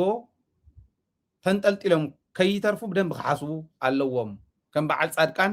ንምሸቱ ከይሞቱ ማለት ሕመቕ ናብ ከም ዝበለ ከይኣቱ ሕዚ ነዚዩ እዚ ገርና ንረኣዩ እቲ ናይ ፋኖ ዓወታት ንዓና እውን ፅቡቕ እዩ ካይተወኩም ናይ ፋኖ ዝብሉ ረቀቕት ኣለዉ ሕዚ ሶሻል ሚድያ ዘምፀ ኩሉ ፖለቲከኛ እዩ ዝመስል ግን ፖለቲከኛ ኣይኮነን ኣማዕድዩ ክርኢ ዝኽእል ኣይኮነን ካብዚኣ ዘላ ዕግርግር ትብል ስምዒት እዩ ዝርያ እምበር ካብ ወሳጊሩ ክርኢ ዘይኽእል ሰብ ማሕበራዊ ሚድያ ከጨናንቕ ይኽእል እዩ ስምዒት እዩ ከምኡ ዝገብር ስምዒት ጨጎራኻ እዩ ዝልሕፅ ጓሂ ኢሞሽን ጨጎራኻ እዩ ዝልሕፅ እምበር ጨጎራ ህዝቢ ክመልእ ይኽእል ሕልና ህዝቢ ክመልእ ይኽእል ሕልና ህዝቢ ዝመልእ ስምዒትካ ውሕጥ ኣቢልካ ጓሂኻ ውሕጥ ኣቢልካ ኣብ ልዕሊኻ ዝበፅሕ ፅዕንቶ ተሸኪምካ መትከልካ ህዝባውነትካ ፍፁም እንተይለቐቕካ ምቅላስ ምኽኣል እዩ ለዚ እዚኣ ክንገብር ኣለና እዩ ተሓታትነት ናይ ንኩሉ ፀገምና ክፈትሖ ይኽእል እዩ ዝብል እምነት እዩ ዘለና ካበይ ክጅምር መሲልኩም እዚኣ ራእይዋ ኣረጋዊ በርሀ ዝበሃል ካብ ጥንቲ ኣነ ቅድሚ ምውላደይ ኣትሒዙን ህዝቢ ትግራይ ዝኸድዐ ሰብ እዩ ኣብታ ዝነበረት ግዜ ዝተቃለሳ ክረዲቱ ኣይንሕድጎን ካብቶም ጀመርቲ ሓደ እዩ አረጋዊ በርሀ ሕዚ ህዝቢ ትግራይ ብገመድ አሲርካ አምጻለይ ከሓርዶ እንተ ዝበሃል ጎቲቱ ክወስድ ንድሕሪት ዘይብል ኢትዮጵያኒስት ሰብ እዩ ትሪእዋ ዘለኹም ኣብ ትግራይ ዝኒሄ ጥሜትስ ህወሓት ዝፈጠሮ እዩ ይብል እንታይ እትሓሲባ ይመስለኩም ናይ ኢትዮጵያ ሚድያታት በዓል አረጋዊ በርሀ ወፂኦም ክትንትኑለን በዓል ጌታቸው ወፂኦም ክትንትኑለን እቲ ጥሜት ንምንታይ ከም ተኸሰተ እኮ ንፈልጦ ኢና በዓል አረጋዊ ሞራል የብሎምን እዚ ይኽብሉ ጥሜት ንምንታይ ተኸሲቱ ዝብል ህወሓት ኢልካ ካብ ምንቃፍ ሽም ህወሓት ካብ ምልዓል ወፃኢ ዓቕሚ እውን ሞራል እውን የብሎም አረጋዊ ተጥሜት ህወሓት ያፈጢራቶ ኢልና በዓል ጻድቃን ከምኡ ይብልና ኣሎ በዓል ጌታቸው ሃተፍተፍ ይብል ነይርኩም ዝቐነዮ ዝረኣኹሞ ካልኦቱን ከምኡ ይብሉ ኣለዉ ናይ ኢትዮጵያ ሚድያታት እውን ዝይብላ ኣለዋ ተጥሜት ከመይ ተፈጢሩ ሕጊ ከኽብር የኢሉ ሕጊ ጥሒሱ መሬትና ኣብ ዝሕደገልና ግዜ ህዝቢ ተፈናቂሉ ተረፍ ሞት ተፈናቂሉ ናፍታ መንግስቱ ዘመሓድራ ቦታ መፅዩ ናፍታ ሓራ ፓርቲ ናይ ትግራይ መሬቱ ተሓዲጉ ኣብ ሸልተር ኣብ ቸንዳ ናይ ዩኤን ይድቅስ ኣሎ 5 ዓመት ገይሩ ኣሎ እዚዩ ንበዓል አረጋዊ ኣይንታዮም ንበዓል ጌታቸው ኣይንታዮም ንበዓል ጻድቃነ ኣይንታዮም ስለዚኣ ዝዛረብ ሰብ ደሰሚዕኩም ኣለኹ እዚኣ እታ ጥሜት ዝተኸሰተት ቁፅሪ ሓደ ካብ ገዝኦም ካብ መረበቶም ስለተፈናቀሉ ስለዝተቀተሉ ስለዝተጨፍጨፉ እዩ ቁፅሪ ክልተ ተጨፍጭፎም ተፈናቂሎም ከብቅዑ ከለዉ ሕዚ እውን ብሕገ መንግስቲ መሰረት ናብ መሬቶም ስለዘይተመለሱ መሬቶም መረበቶም ገዝኦም ብሰፈርቲ ብምስለኔ ተታሒዙ ስለ ዘሎ እዩ መሬትና ስለዘይተመለሰ እዩ ቁፅሪ ሰለስተ ግቡእ ብዝኾነ መንገዲ ረድኤት ስለዘይመፀሎም እዩ እሶም ጥራሕ እኮ ይኮነን ትግራይ እኮ ሓንቲ ቦጥ ነዳዲ ብመዓልቲ ተኣቱላ ሚልዮናት ዝኣቱ ዝነበረ ሚልዮናት ሊትራት ዝኣቱ ዝነበረ ዓሰርተታት ሚልዮናት ዝኣቱ ዝነበረ ማለት ሓንቲ ቦጥ ነቱ መንግስቲ እውን ኣይተኣኽሎ ንናይ መንግስቲ መዋቅር ኣብቲ ኣብ መቐለ ዘሎ ነቲ ናይ ክልል ካቢነ እውን ኣይተኣኽሎ እዚ እውን ተዓፂና እኮ ኢና ኒና ተተፈናቀላይ ጥራሕ ኣይኮነን ምግቢ ይረኸበ ንብሎ ዘለና ባጀትና ተዓፅዩ መንግስቲ ሰራሕተኛ እኮ ዝበልዓ ስኢኑ መንግስቲ ሰራሕተኛ ዝኣክል ጠምዮም ዘለሉ እኮ ኢና ዘለና እዚኦም ኩሎም ተደሪቦም ዝፈጠርዎ ምዃኖም እቲ ጥሜት በዓል ጌታቸው በዓል አረጋዊ ክዛረብዎ ይደፍሩ በዓል ጻድቃን ክዛረብዎ ይደፍሩ ናይ በዓል ጻድቃን ድሌት እንታይ በቀዳማይ እውን ርኢናኩም ኢና ብዝኾነ ይኹን መንገዲ ስልጣን ጥራሕ ቴክ ኦቨር ምግባር እዩ ኢሉ ጻድቃንን ብስራትን ክዘራረቡ ከለዉ ዕላማ አረጋዊ በርሀን መሰላቱን በዓል ጻድቃን በዓል ግደይ በዓል ጌታቸው በዓል ግዛዕን ዝኣኪብኩም በዓል በየነ ካልኦቶም እውን ዋላቶም ውሽጢ ዝኔው ሽማግለታት ኣያታትና እውን በዓል ጸጋይ በርሀ በዓል ተክለወይኒ ድልየቶም ህወሓት ትበሃል መገልገሊቶም ዝነበረት መገልገሊት ናቶም ጌርካ ደጊምካ ምውሳድ እዩ ህወሓት መገልገሊቶም እያ ነይራ ማለት እቲ ህወሓት ብደንብ ጌርኩም ስምዑን እዚኣ ህዝቢ ይኽፈልጥ ኣሎ ህወሓት መገልገሊት ህዝቢ እያ ዝብል ግን ዓቕሚ ዘይብሉ ዓቕሚ ዝሰኣነ ዓቕሚ ክወስድ ዘለዎ ዓቕሚ ዘለዎም ሰባት ክእቱ ዘለዎ ሓይልና ኣብኣ እኒሄ ሕጂ እውን ህወሓት ኢሉ ኣብ መትከል ኣሎ እንታይ እዩ ዝጎድሎ ንሪኦ ኣለና ንሕና እውን ይሪኦ ኣሎ ህዝቢ እውን ዓቕሚ እዩ ዝጎድሎ ኮሚኒኬሽን እዩ ዘይብሉ ኮሚኒኬሽን ስኪል ዘለዎም ሰባት እዮም ኣብ ቅድሚት ዘየለዉ ኢማጅን ሕዚ ወዲ ወረደ ወሃቢ ቃል እንተዝህልዎ ንፉዕ ዝኾነ ወሃቢ ቃል ደብረፅዮን ወሃቢ ቃል እንተዝህልዎ ንፉዕ ዝኾነ ወሃቢ ቃል ናይ ፕሬዚዳንት እውን ናይ ኣቦ ወንበር እውን ብርግፅ ሕዚ ሚካኤል ኣምፅኦም ኣለዉ ከምኡ እንተዝህልዎም ሞ ታውድብ ሓዋሓዊ ዝጨኑ ሰባት እትያ እንተትኾን ግዜያዊ ምሕዳር እውን ከምኡ ትግራይ ፀገምና ንምፍታሕ ቀሊል ናይ ትግራይ ፀገም ንምፍታሕ ቀሊል እዩ ንፉዕ ስለ ዝኾነት ህዝቢ ሕዚ እቲ ዝተረፈ ህዝባውነት ዘይኮነን መትከላ ኢሉ ኣሚኑ ዝተረፈ ኣብ መትከል ኣሎ እቱ ስማርት መሲሉ ደሓን ትልፍልፍ መልሓስ ዘላቶ ስማርት ኮይኑ ንባዕሉ ዝግልገለላ ዝነበረ ሰብ ግን ወፂኡ ካብታ ውድብ ምስ ወፀ መገልገሊቱ ኮይና ክተግልግለ ዘይትኽእለሉ ክትሰርሕ ዘይትኽእለሉ ደረጃ ምስ በፅሐ ሕዝን ሕወሓት ንሕወሓት ንኸጥፍእ ህዝቢ ትግራይ ልክዕ ከም ዝመስዋዕቲ ናይ ቀደም ደቅኻ ተሓርድ ትንዕ ምስ በልካ ሰብ በጊዕ ዶ ካሊእ ዶ ዘምፃልካ ከም በጊዕን ከም ጤልን መስዋዕትነት እንዳገበረ ንህዝቢ ትግራይ እናሓረደ ክነብር ንድሕሪት ዘይብል ናይ በዓል ኣረጋዊ በርሀ ዝዓይነቱ ኢጎ መገልገሊቱ ስለ ዘይኮነት እዩ ኣረጋዊ ዝኸኣለ ይጉየ ዘይከኣለ ይሳለ ዝተሸኽለ ይተኣለ ክበሃል ከሎ ካብቶም ተሸኸሉ ሓደ ነይሩ ተሸኸለ ኣልዮ እሞ ዝተሸኽለ ይተኣለ ስለ ዝነበረ እቲ ስሎጋን ተኣልዩ ኣነ እውን ተጋጊየ ነይረ ብዛዕባ ኣረጋዊ ኣጋጣሚ ረኺበን ኣምባሳደር ስዩም ነብሲ መሓሮ ኣዛሪበዮ ነይረ ኣነ ባዕለ ዕድል ምስ ረኸብኩ ኣዛሪበዮ ነይረ እያታትና እዚኣቶምስ ዘይተምፅዎም ዘይትመልስዎም ዝብል ግን ኣነ እውን የተጋጊየ ነይረ ለካ እታ ውድብ ክትመምእ ከላ ቶም ጉርዲ ከመይ ገራ ከም ትፈልዮም ራእዩ ሕጂ ምስ ወፀ ኖ ህዝቢ ትግራይ ተወሊዑ እዩ ትጥሜት ዝፍጠር ዘለዉ ናብ መረበቱ ስለ ዘይተመለሰ እዩ እቲ ጠሙ ዝበሃል ዘለስ ወዲ ሕሞራ እኮ እዩ ንባዕሉ ኮይኑስ ንትግራይ ኮይኑስ ንኢትዮጵያ ዝኾን ዝነበረ ጅግና ሓረስታይ ጅግና ነጋዳይ ዋ ምዕራብ ማለት እንታይ ማለት ምዃኑ ስለ ንፈልጦ ማለት እዩ እዚኦም መጠመዩን እንታይ ተዝኾኑ ኣብ መረበቶም ተዝነብሩ ተዝምለሱ ከይምለሱ ግን መረበቶም ተታሒዝ ስለ ዘሎ እንተተመለሱ እውን ዒስራ ብመዓልቲ ክቐትል ኣነ ዝብሉ ዝፍክረው ዝዘረአናኩም ስለ ዘለዉ እዚኣ ምፍላጥ ኣብያቶም ከይመስለኩም ጉርዲ ስለ ዝኾኑ ግን እታ ውድብ ጉርዲ ምጉላል ትኽእለሉ እያ ቶም ዝጎሉ ግን ኣብ ሸኻሎም ዘለዉ ግን ዓቕሚ ሊሚቴሽን ዘለዎም እዮም መፍትሒ ኣቐላል እያ ንፋዓ ትወስኹ ብበላሕቲ መረር ትወስኹ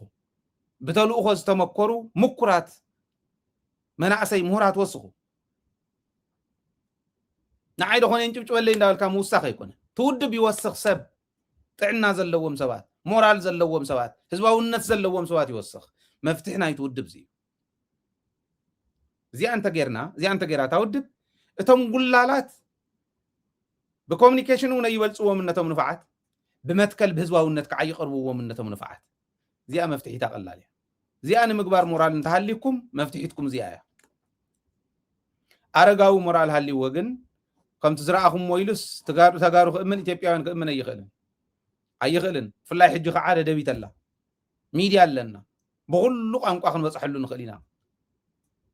እዚ ተረዲእና ኢና ክንቃለስ ዘለና ኣብ ጎኒ እዛ ሚድያ እዚኣ ጠጠው በሉ እዛ ሚድያ እዚኣ ብዝኾነ ይኹን መንገዲ ፈተና እንተጋጠመ ዋላስ ዘይትብዳህ ሚድያ ስለ ዝኾነት ህዝባውነታ ዘይትህግር ሚድያ ስለ ዝኾነት ኣብዛ ሚድያ እዚኣ ብደንቢ ኢንቨስት ንግበር ዝብለኩም እነዚ ኣረጋዊ ጥራሕ ኣይኮነን እዚኦም ጉርዲ እዮም ኢለኩም ኣለኹ ሕወሓት ጉርደም ምጉላል ጎበዝ እያ ሪኢኹም ሃይለ ሕወሓት ክንድድላያ እንተ ተቐይመኒ ሕወሓት ተምሲልካ ንህዝቢ ትግራይ ክብላዕ ኣብ ዝኽየደሉ እዋን ኣይሕልፍን ንዓይ ፅቡቕ ይገበረትንን ሕወሓት ይዛረቦ እውን እዩ ንዓይ ፅቡቕ ይገበረትን ብግል እንተኮይኑ ታይጎ እንተትኸውን ነይራ ማለት እዩ ግን ንዓይ ንሱ ንህዝቢ ኣይኮነን ሕወሓት መትከላ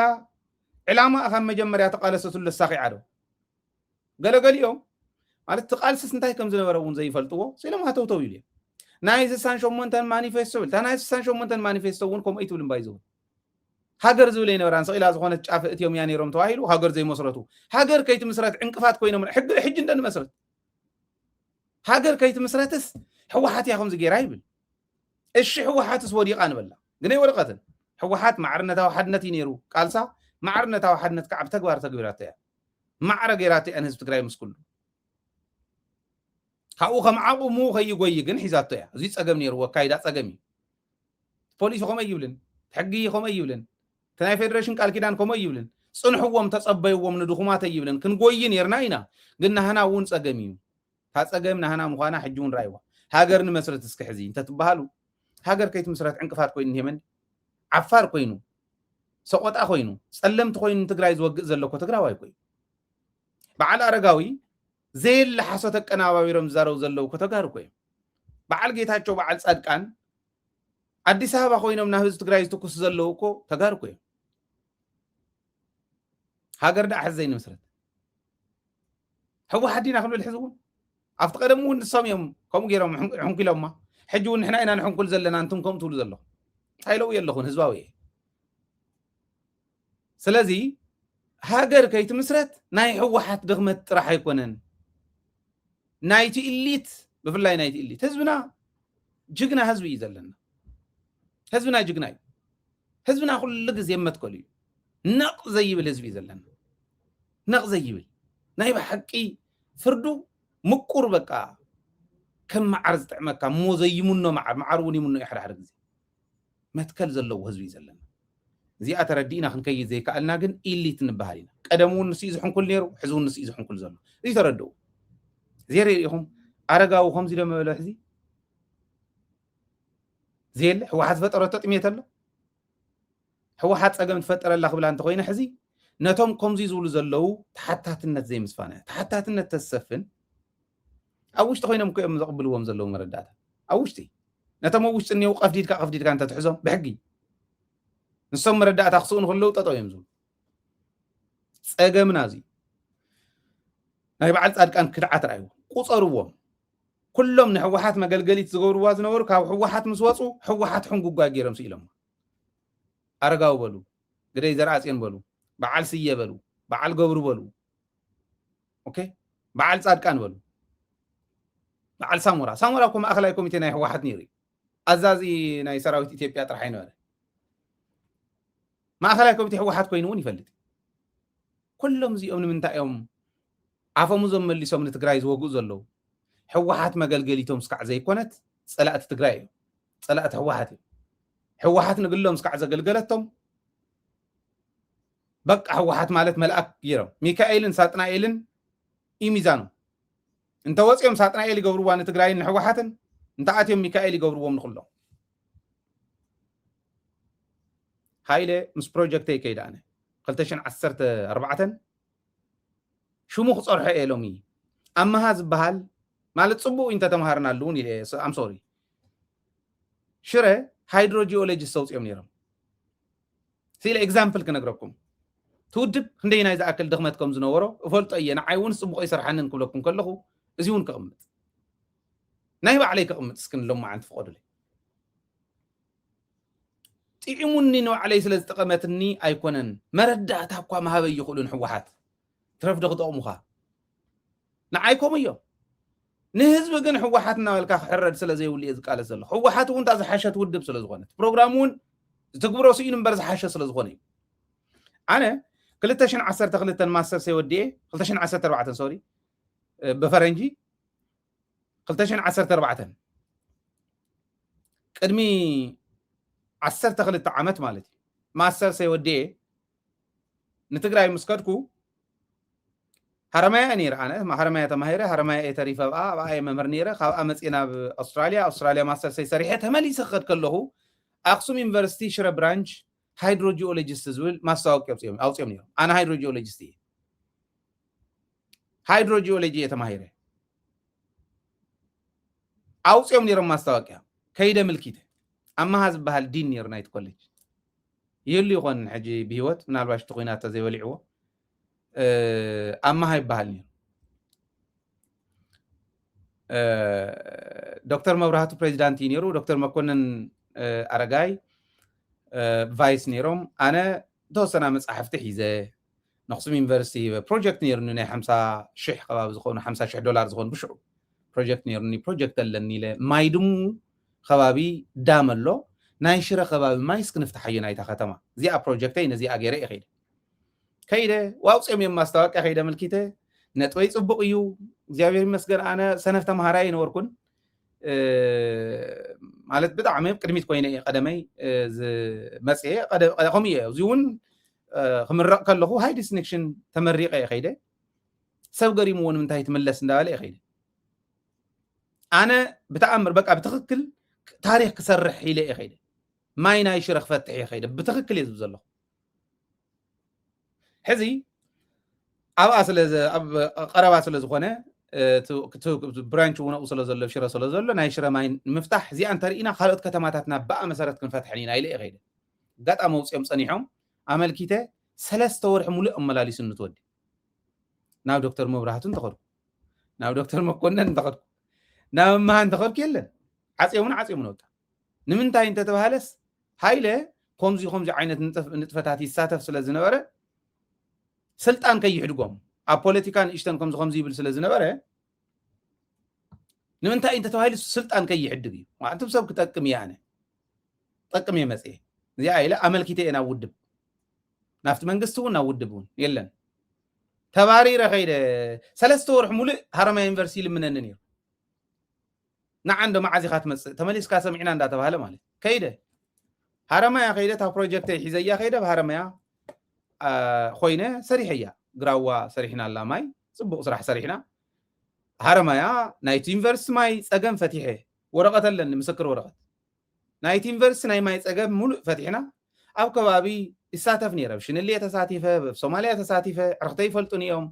ኣብ ከባቢ ናይ ኦሮሚያ ተሳቲፈ ኣብ ናይ ናሽናል ፖሊሲ ናይ ወተር ሪሶርስ ኢሪጌሽን እና ባዮ ሪፋይነሪ ዝበሃል ካሱ ኢላላ ዝመርሖ ዝነበረ ናይ ፖሊሲ ዴቨሎፕመንት ተሳቲፈ ኣባሪሮምኒ ኣነ ዓደይ ይኹሉ ኢለ ዝሰርሕ ነይረ ሃረማያ እውን ብትክክል ዝፈቶ ዩኒቨርሲቲ ባይዞ እንተዝምለስ ንዓዲ ብትክክል ቀዳማይ ምርጫ ይገረ ዝሓሪ ሃረማያ ዩኒቨርሲቲ ብትክክል የዛር ማለት ሰኢለ ክሕሶ ይደለ ጣዕም ዘኽብረ ዩኒቨርሲቲ ዘኽብረኒ ዩኒቨርሲቲ እውን ይባይዞ ከቢረሉ ተኸቢረሉ እየ ኣኽቢረ እውን ሰሪሑሉ እየ ብትክክል ሕዚ ዝጥቀምዎ ማይ ናይ ሃይለ ውፅኢት ሃረማያ ዩኒቨርሲቲ ምስክረ እዩ ናይ ሃይለ ውፅኢት ብምሉ ዕርክተይ ምስክረ እዮም ጠይቁ ሃረማያ ዩኒቨርሲቲ ተምሃሮይ ብጣዕሚ ዝፈትውን እዮም ናይ ሃይለ ቅተልዎ ናይ ሕወሓት ሰላሊኡ እንዳተባሃለ ዝነበረሉ ተምሃሮይ እዮም ዋጭዋጭ ዝብሉ ነይሮም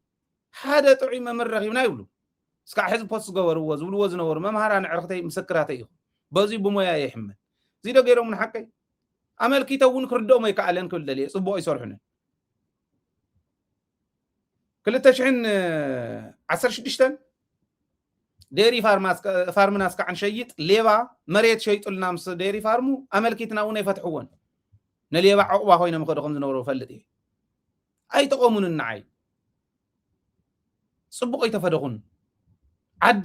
ፈትሓላ እንዳበልኩ ሕዘብ ቀረባ ምስ ኣክሱም ዩኒቨርሲቲ ኣነ ፒኤችዲ እንዳተማሃርኩ ትናተይ ዩኒቨርሲቲ ኣክሱም ዩኒቨርሲቲ ነፈራሪመ ናይ ኣክሱም ከተማ ናይ ማይ ሽግር ክንፈትሕ ኣክሱም ማይ ኣለዋ ኬሚካሊ አንፊት ስለ ዝኾነ ኢት ማይ ኬሚካሊ ፊት ንምግባር ትሪት ንምግባር ፕሮጀክት ንቅረጽ ሃረማያ ዩኒቨርሲቲ ኣክሱም ዩኒቨርሲቲ ስለ ዝፈትወ ሃረማያ ዝብለኹ ኣክሱም ዩኒቨርሲቲን ናተይ ዩኒቨርሲቲ ውዚን ክልቲኦም ተፈራሪሞም ክልቲኦም ማቺንግ ፈንድ ኣቕሪቦም ዶክተር ኪሮስ ምስክረ እዩ ዶክተር ኪሮስ ጉዕሽ ኣክቲንግ ፕሬዚዳንት ኦፍ ዝነበረሉ እዋን እዩ ተፈራሪሞም ንሱ እውን ብጣዕሚ ክምስገን ዝግብኦ ሰብ እዩ ባይዘወይ ዶክተር ኪሮስ ኣብቲ ናይ መጀመርያ ኣነ ተባረር ኩሉ እውን ይፈልጦ እዩ ተባረር ኩሉ ክብል ከለኹ ኣውፅኦም ከብቅዑ ከለዉ ሕልፍን ትርፍን ውፅኢት ዘለኒ ሰብ ኮይነ ፕሮጀክት ዘለኒ ሰብ ኮይነ እናሃለኹ ንምንታይ ከም ዘባረሩን ይፈልጥ እዩ ሓቲቱ እውን ይፈልጥ እዩ ኣይ ቲንክ ደንብሪኦም ይፈልጡ እዮም ተፈራሪምና ናይ ኣክሱም ክንፈትሕ ኢልና ምስ ተፈራረምና ኩናት ተርኪቡልና ኣይገበርናየን በዚ ኣጋጣሚ ዶክተር ኪሮስ እውን ከመስግኖ ኣብ ከምዚ ዝበለ ንፉዕ እዩ በቃ ማለት ሰብ ናቱ ኢኻትዎ ቅልጥፍ ኢሉ ተፈራሪምና ነርና ኢና ተኩናት ተርኪቡልና ሕጂ እውን ገና ይተላዕለን ኣክሱም ዩኒቨርሲቲ ሕዚ እውን ክነልዕሎ ንኽእል ኢና ኣክሱም ዩኒቨርሲቲ ፕሬዚዳንት እንተረኺቡኒ ተዘራሪብና እንደገና ነልዕሎም ናይ ኣክሱም ከባቢ ማይ ፀገም ክንፈትሕ ንኽእል ኢና ባዕልና ክንፈትሖ ንኽእል እዚ የላትሉ ንሕወሓት በቃ መድረክ ተኸፊቱ እከለ እናተባህለ እስካዕ ዝተንጨብጨበሎም ኣኸለ የለውን ናይ ሰብ ፀገም እንታይ እዩ ዝመስል ዝብል ምርኣይ ይኽእሉን እዚ ናይ ዓቕሚ ሽግር እዩ ናይ ዓቕሚ ሽግሮም ንምፍታሕ እንተኽኢሎም ካብቶም ባንዳታት ተላቐቐ ህዝቢ ፅዕንቶ ናይ ባንዳታት ዘየጥቅዖ ህዝቢ ክንመስርት ንኽእል ኢና ክንህልወና ይኽእል እዩ እቲ ህዝብና ውፅዕ ህዝቢ ማይ ረጊፁ ማይ ዝፀምእ ህዝቢ እኮ የታ ኣነ ስለ ዝፈልጦ እየ ከም ዝብለኩም ሞያይ ስለ ዝኾነ እየ ዝዛረብ ዘሎ ማዓድንን ማይን ሞያይ ኣክሱም ዝመስል ጥንታዊ ከተማ ማይ የብሉን ማይ ከዳምፃ እዝነን ኩረቢለን ሓደ ዓይነን ጭንኪለን ዝሓድራ ኣደታት እየን ዘለዋ ሽረ ከምኡ እዩ መቐለ ከምኡ እዩ ካልኦት ከተማታትና ከምኡ እዩ ማይ ግን እኒሄ ኣብ ትግራይ ኣብ ኣክሱምስ ማይ እኒሄ ኬሚካል እዩ ዝሽግሩ ኬሚስትሪ ትሽግሩ ኬሚስትሪ እዩ ከዓ ዓለም ዝፈትሖ ሳይንስ እዩ ክንገብሮ ንኽእል ኢና ማቺንግ ፈንድ መንግስቲ ከቅርብ ድሉ እንተኮይኑ ሕጂ እውን ክሰርሖ ክእል እያ ይከኣል እዩ ክንገብሮ ንኽእል ኢና እዩ ዝብል ዘለኹ ስለዚ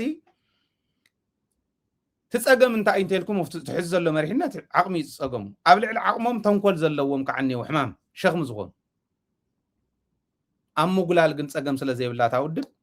ንኣረጋዊ ዝጎለለትሉ ንግደይ ዘርኣፅን ዝጎለለትሉ በዓል ኣረጋዊ በዓል ግደይ ሻዕብያ ይኣተወን ዝብሉ ዝነበሩ ሕዚ ሻዕብያ ይፈፂምዎ ተወንጀል እዩ ከመይ ገር ዘይኣተወ ሰብ ዳ ይፍፅም ይኣተወ እንደትብልና ይነበርኩም ኣይፈፀመን ኣይኮነን ዝብል ዘለኹ ሻዕብያ እኹል ወንጀል ፈፂሙ እዩ ጀኖሳይድ ፈፂሙ እዩ ትግራይ ግን ፀዊዑ ዓዲሙ ዝእተወ ብልፅግና እዚኣ ደፊሮም ክዛረብዋ ይኽእሉን ስለዚ ታውድብ ትጎሎም ዘላ ኩሎም ረኣይዎ ምስ ወፁ ሕንጉጓይ ገይሮም ነታውድብ ክስእልዋ ከለዉ ያ ንዓኹመ ይንሰምዕን ምክንያቱ እናሃለኻ ትማሊ መልኣክ ጌርካ ትስእላ ዝነበርካ ሎሚ ሕንጉጓይ ጌርካ ስኢልካ ንዓይ ክትዕሽወና ይትኽእልን ክበሃሉ ናይ ግድን እዩ ክብል ደልየ እዚ ኢለ ንወስኽ ግብረአከ ናይ ጌታቸው ኣነ ናይ ጌታቸው ናይ ለምቅነ ኢንተርቪው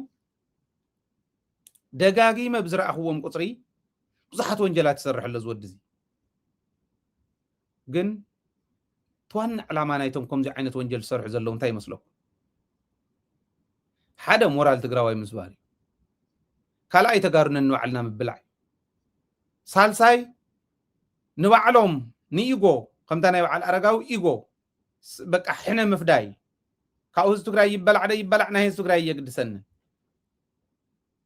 ናይ ህዝቢ ዘግድሶም ኣይኮነን ህዝቢ ንጌታቸው ይኹን ነቶም ኩሎም ከዲዖም ዘለው ብኽድዓቶም ልክዕ ክምዝኖም ይደሊ ዋላ ደ ጌታቸው ርግፀኛ ዕዲ እውን ከም ዘይፈትዋሉ ጌታቸው እንታይ ኢሉ ይመስለኩም ተነጊሩ ዘይኽእል ዘይውዳእ ክድዓት እንዲት ናይ ጌታቸው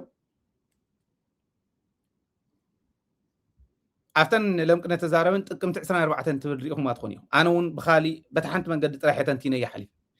ጥቅምቲ 24 የት ነበርኪ ዝብሎ የሆነ በርዝዴ ላይ ነበርኩ እና አለም ደውሎ የሆነ ነገር ይኖራል ግባ አለኝ ይዝብል ሕዝቲ ሓደ ኣነ ተንተን ኩሉ መንገዲ ሓደ መንገዲ ጥራሕ ዝብሎ ዘለኹ እንታይ ይመስልኩም ተሓደ እቶ ኢሉኒ ኣይፈልጥን ነይረ እዩ ዝብል ጌታቸው ዝፈልጦ ተኣምር ዘይብሉ ንሓለው እውን ዘሽግሮም ዝነበረ ዝሕሉ ወንበር መራሒ ኮይኑ ዝሕሉ ዓዲ ዘሳግር ሰብ ከም ዘይኮነ ጌታቸው ፋይዳ ቢስ ዝኾነ ተሓፂው ዘይፀሪ ናይ ትግራይ ሽንፍላ ካብ ዝኾነ ሰባት ሓደ ሽንፍላ ናይ ትግራይ ኢለየ ተሓፂው ዘይፀሪ ሕማቕ እዩ ጌታቸው ሸኽሚ ነይሩ ኣይፈልጥን ኣይርዳእን መራሒ ይኮነን መራሒ ኮነ ይኽእልን ከምታ ዓለም ዝበሎ ተጣሒኑ እውን እንደገና መራሒ ኮን ዘይኽእል ሰብ እዩ ትክክል እዩ እዚኣ ሓንቲ ዝተንተን ኩላ ተኻሊእቲ ግን እንታይ መሲሉ ጥቅምቲ 24 በዓሎም እዮም ጀሚሮሞ እዩ የሆነ ነገር ይጀመራል ግባ የሆነ ነገር ይኖራል ግባ ኢሉስ ነጊሩኒ ተረዲኦም እዮም ነይሮም ከመይ በዓሎም እዮም ጀሚሮም ኣነ ዘይፈለጥኩ ንሶም እዮም ነይሮም ጀመርቲ ንባዕሉ እውን ነፃ ያውፅእ ንኢትዮጵያ መንግስቲ እውን ነፃ ያውፅእ ንሶም እዮም ጀመርቲ ያው አውቀውት ነበር ሳያውቁ ታዲያ እንዴት ግባ አለኝ የሆነ ነገር ይኖራል ግባ አለኝ በቃ እንደሚደረግ እንደሚሰራ ያውቁት ነበርና ንሶም እዮም ገይሮሞ ይትበለቅ ጥቅምቲ 24 ጌታቸው ተረጋግዑ ክብለና ከሎስ ሪኦም ተረጋጋዕ ገለ ዝብል ጽሑፍ ጽሒፉ ኣብ ትዊተር ኣብ ፌስቡክ እውን ተረጋግዑ ኢሉ ኣይፈልጥን ነይሩ በቲ ሓደ ሕጂ ግን ኢትዮጵያ ነፃ ከውፅእ በዓሎም እዮም ጀሚሮሞ ዝብል ሬቶሪክ ክሰርሕ የቕንዮ ታየ ደንዳ ኣግዳ ነጊሩና እዩ ራሳችንን የጀመርነው ኢሉና እዩ ኣብይ ኣሕመድ ኢሉ ነጊሩና ብደንቢ ዓለም ሰሚዕዎ ኣሎ ንሱ ንሓዝ ብደንቢ ዶኩመንተሪ ንስራሐሉ ተጋሮም ሚድያ ፀገም ስለ ዘለና እምበር ደደቢት እዚኣ ክትሰርሕዋ ትኽእሉ ይሄው ባዕለይ ስፖንሰር ዝብል ሰብ እንተንረክብ ናይ ታየ ደንዳ ናይ በዓል ዶክተር ሚልኬሳ ናይ ካልኦት ኣሪኻ ዶኩመንተሪ 1 ዶኩመንተሪ 2 ዶኩመንተሪ 3 እንዳተባህለ ምስክር ክስራሕ ነይሩ ብእንግሊዝኛ አሁን እንፋዕ ኩልና እንተ ጌታቸው ግን ንኢትዮጵያ መንግስቲ ነፃን ምውፃእ ተጋሪኦም ጀሚሮም ኣነ ግን ኣይፈልጥን ነይረ ይነበርኩዎን ያታ ካልአይቲ ትርጉማ ናይታ ጥቅምቲ 24 ማለት ጌታቸው ዘይገበረ ነገር የለን ብርግጽ ካብ ሕልና ትግራዋይ ዝወፀ እዩ ግን ንዒቕና ከይንገድፈን ሓደር ኣብለኩ ንዒቕና ኣይንግደፈን ኩለን ተርጉመን ዓርስና ይንጎዳኣሉ ዓርስና እንዳጽናዕናዕና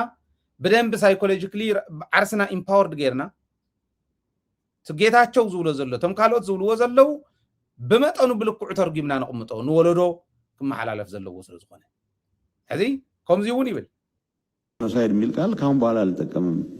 ፌደራል መንግስት ጋር መሰራው ጀኖሳይድ የሚል ቃል ካሁን በኋላ አልጠቀምም ፌደራል መንግስት ጋር ይሰራው ተፈጽሟል ኤርትራ ፈጽሟል ነፃ ላወጣቸው አልፈልግም ፌደራል ጋር መስራት ስለጀመርኩ ኤርትራውያን የፈጸሙትን የኤርትራ ሻዕቢያ ሰራዊት የፈጸሙን ወንጀል ዋይቶች ላረግ አልፈልግም ቅር የሚለው ሰው ካለም ቅር ሊለው ይችላል አይደለም ወንጀል ሲስተማቲክ ወንጀል ነው የፈጸሙት ያውቃሉ ቅድም እንዳልኩ ማስጠንቀቂያውም እኮ ኢሳያስ ይሄን አጋጣሚ ከተጠቀመ አደገኛ ነው የሚሆነው ብሎ እኮ አብይ መልእክት ልኮልናል በሬድዋን በኩል ማለት ታሪክ ስለሆነ ነው ግን ሬክለስ ነው ኢት ዋዝ ሬክለስ ኦን አወር ፓርት የኢሳያስን አቅም አኒመስ ምንድነው ጥላቻ እያወቅን ይሄን አጋጣሚ ተጠቅመን it would rather be at least ይነስም ይብዛም የኢህአዴግ አመራር አባል ነበረ ከሱ ጋር ተቀራርበህ መስራት ወይ at least ልዩነቱ እየሰፋ ወደ ጦርነት የሚያደርግበት ሁኔታ አቮይድ ማድረግ ሲገባ አላረግ ነው ሶሎ ከዛ አንፃር ነው ግን የነበረው መፋጠጥ እንዳልኩት ቦይሊንግ ፖይንት ላይ ደርሶ ነበረ የሆነ ሰው ሊያስቆመው ይችላል የሚል እምነት የለኝም ሁለቱ ዳታው ጣባለ እኮ ሬሊ ነው የምሰማው 76% የኤርትራ መንግስት 18% ፓኖ አሁን እኮ ምን መሰለህ በቀላሉ ሙሉ ትንታኔ የያዘ ዶክመንት አቬይለብል እናደርገዋለን ነው ምንም እኮ ራሱ ዶክመንቱ ነው ጽዮም ማኒፑሌት ንምግባር ተጉዳይ ንምዝባዕኹም ኩርዮም ናይ ጆኖሳይድ ኮሚሽን ኣነ ለማዓንቶን ሓደ ነገር ይፋ ክገብር ንብዙሓት ሴክተራት ስደዱልና ዶክመንት ኢልና ይብና እምብልና ዝወልውን ኣለው ንምንታይ እዮም እምብልና ኢሎም እዚ ብሙሉእ ብሪከርድ ሒዘየ እምብልና ኢሎም ናዮም ገሊኦም እንታይ ከይንገብሩ ንዓና ጌታቸው ግን ሒዝዎን ወፅዩ ነዚአን ተን ቁፅሪ ማኒፑሌት ገይሮም ሕዚ ምስ ፌደራል መንግስቲ ኮይነ ጆኖሳይድ ይብልን ኤርትራ ግን ሲስተማቲክ ዝኾነ ጆኖሳይድ ይፈጽሙ ጥቃዓት ይፈጽሙ ክራይም ይፈጽሙ ይብለናል ኤርትራ እዩውን ኢልና 76% ሻዕቢያ 24% ፋኖ ኢልና 100% ካልኦት እዮም ፈጽሞም ፌደራል ይውልን ኢልና ሕዚ ረዩ እቱ ዓብይ ነገሩ አደታት ከልቅሳኤን ክትቀተል ኢኹም ክትጭፍጨፉ ኢኹም ካባይ ወፃእ እንተኸይድኩም ኢሉ ባዕሉን ነገርና ስለዝነበረ ንሻዕቢያ ትግራይ እናዘለለ ኢድኒ ተታሒዞም ቀለበትና ተኣሳሰሩ ምስ ኢሳያስ ንኾድ ዝገብር ዝነበረ ባዕሉ ዳሓርውን የኤርትራ መንግስት ከኤርትራ መንግስት ጋር ባንታረቅ ኑሮ ዘንድሮ አልቆልን ነበር ዝበለ ባዕሉ ከም ምዃኑ ኣይኣተውን ዝብለና ዝነበረ ሻዕቢያ እንድሕር ኣትዩ ፀገም ክፈጥር ይመልሶ እንተኢሉ ዳ ዓለም ንኸውፃልና ደ ይመገበረን ኣታወጃኹም ኣትዩ ሻዕቢያ እንተበልና ኣተወን አልገባም አትዮም ተተባህለውን ያው ለድህነታቸው ስጋት ስለሆናችሁባቸው ነው ዝብለና ዝነበረ ኃይሊ ጌታቸው ከእምንና ቦዚ ዝኸር ዘሎ እንተናአሰ ንኢሱን ተተባሂሉ ክንድ ጌታቸው ዝዛረብ ሰብ አይነስን ንኢሱን ተተባሂሉ ማንም ትግራዋይ ከምታ ጌታቸው ዝዛረባ ዘሎ ምዝራብ ያብ ንኢሱን ተተባሂሉ በሁሉ ቋንቋ በእንግሊዝኛው በትግርኛው በመሐርኛው ክንድ ጌታቸው ምዝራብ ያብየና ንጌታቸው እንወልጾ በህዝባውነትና እዩ ንጌታቸው እንወልጾ በሐቅና እዩ በሐቀኝነትና እዩ ናይ ጌታቸው ዋና ዓላማ ከም ተትሪእዎ ዘለኹም ሕዚ ጄኖሳይድ ይፈጸመን ፌደራል መንግስት ኢልካ ንዓለም ምእማን እዩ ተኣሳይመንት ተዋህወተ እዚኣ ንሻዕብያ ይገድፎምን ይብል ነቱ ንሻዕብያን ንፋኖን ንኻሊእን ኣኪቡ ዘምፀልና ግን ኣይፈጸመን ይብል ፈጺሙ ይኽብል ኣይክእልን ይብል ጌታቸው እዚ እዩ ንምንታይ ደጋጊመ ዘቕርቦ ይመስለኩም ህዝቢ ክፈልጥ ኣለዎ ህዝቡ ናህና ፀገም ምናልባሽ ኣነት ሾርት ሜሞሪ ዝብል ኣብይ ኣሕመድ ዝበሎ ኣይወስዶን እንተናኣሰ ግን ሕልና ትግራዋይ ልክኹም ዝናይ ሓራስ ሕልና ቃንዛ ሕርሳ ዓይነት ይትቃንዛና ንገድፎ ንርስዖ እዙይ ሕመቕ እዩ ክርስዕ ዘይግቦ ይርስዕ ሕርሲ ፈጣሪኹም ገይሩ ስለ ዝፈጠሩ እዩ ከምዚኦም ዝበሉ ከዳዓት ግን ከውዶ ግጂፉ ተወላዊሉ ናብ ሚድያ እንዳወፀ ህዝቢ ትግራይ ከምኡ ገይረ ክኸድየ እንታይ ኢሉ ንሕና ዋላ ቃቂራ መሲልና ህዝብና ሕሊፍና ይንህብን ዝሓወይ ሕሊፍና ይንህብ ሻዕብያ ይፈፀመላን ኣይኮንና ንብል ዘለና ሻዕብያ እኹል ወንጀል ፈፂሙ እዩ ኣብ ትግራይ ነገር ግን ናይ ኩሎም ወንጀላት እኩብ ብልፅግና ዝፈጠሮ እዩ ኣብይ ኣሕመድ ዝመርሖ እዩ ባዕሉ ከም ዝበሉ ኣብይ ኣሕመድ ዝመርሖ እዩ ሻዕብያ እኮ ኣብኡ ነይሩ እዩ 27 ዓመት ተባሃለው ኣብኣ እኮ ነይሩ የፍሪ ነይሩ ይፍልፍል ነይሩ ፓርቲታት ትክክል እዩ ግን ብዝኾነ ይኹን መንገዲ ንትግራይ ከጥቅዓ ኣይከኣለን ንምንታይ መንግስቲ ስለ ዝነበረ ፍቲ ዓዲ እዩ ከዳዕ ዋርድያ ኣጋጢሙና ግን ዋርድያ ምስ ከድዐ መንግስቲ ዝበልናዮ ምስ ከድዐ ሕሊፉ ምስ ሃበ ጥራሕ ኣይኮነን ሰሊሙ ኸይዱስ መፂኡ ከምቱ ሙሉእ ሰንደቕ ዝበሎ ሰሊሙ ኸይዱ ተመሊሱ ምስ ፀላእቲ ክወቅዕ ዝጀመረ ሰብ ስለ ዝኾነ ትዝመርሓና ነዚ ኢና ዋጋ ከፊል ነዚ እቲ ዋጋ ተኸፊሉ ስለዚ ኣብይ ኣሕመድ ይኹን ብልፅግና ናይ ኩሉ ወንጀል ድምር ወንጀለኛታት እዮም ጌታቸው ከምኡ ስለ ዝበለ እንድሕሪት ክንምለስ ኢና ማለት ኣይኮነን ህዝቢ ግን ይፍለጦ ጌታቸው እንታይ እዩ ዝብል ዘሎ ዋና ዕላማ ናይ ጌታቸው ንኣብይ ኣሕመድ ነፃ ምግባር እዩ ንምንታይ ሰነዳት ኩሎም ወሲድዎ ንምንታይ ሓፂን መፂን ኩሉ ፀሪግዎ ንምንታይ ከምቲ ሕዚ ዝብሎ ዘሎ ይብል ኣሎ ወንጀል ከጠፋፍእ ንምንታይ ይምክሮ ኣሎ ኣብይ ኣሕመድ ጀኖሳይድ ይፈፀመን በቃ 100% ፋንዶን ሻዕብያን እዮም ፈፂሞሞ ንምንታይ ይብል ኣሎ ትግራይ ሰላም ክትኮን እንተኮይናኩም ምስ ጎረቤታ ንቀደም ሰላም ክትኮን ዘሎ እመኑን ኣነ ባንዴራ ትግራይ የሒዘ ኤርትራ ከይድካ ምድርዳር ዘድል እንተኮይኑ ክደራደር ኢለውን ነይረ ቅድሚ ሕዚ ባንዴራ ትግራይ ሒዘ ኣምሓራ ከይድካ ምድርዳር ዘድል እንተኮይኑ ኣምሓራ ከይደ ክደራደር ክእል ከገብሮ ከዓ እየ ወክልና መንግስተይ ሒዘ ወክሉኒ ኢለ ለሚነ እውን ዋላ ይኹን ክንከዲና ክንዶ እንተነኣሰ ክንዲ ጌታቸው ምዃነ ዝኣውየ ሰብ የለን እንተነኣሰ እዩ ኣነ ከም ጌታቸው ክኾነ ይደለን ብናይ ጌታቸው ሚዛን ዝምዘን ሰብ ይኮንኩ ግን እንተነኣሰ ማንም ሰው ኢለ ፅርግያ ትረኽብዎ ትግራዋይ ተናእሰ ከም ጌታቸው ምዃኑ ዝኣውየ ሰብ የለን ጌታቸው ናይ ድኹማት ሚዛን እዩ ከምዚኦም ዝበሉ ከይላገፁልና ግን እስተውዒልና ንረኣዮም እዩ ናተይ ደጋግሞ ዘሎ ከሚያጃጅሉት ውስጥ ሕዚ ናይ ደብረፅዮን ክነቅፍ ጥራሕ ከይመስለኩም ከምዚ ዝብሉ አሁን ደብረፅዮን ከሚያጃጅሉት ውስጥ አንተ ነህ ፕሬዝደንታችን ይሉታል ምን ላይ ሆኖ ነው ፕሬዝደንት የሚሆነው እዚህ ዳዝን ወርክ ዛው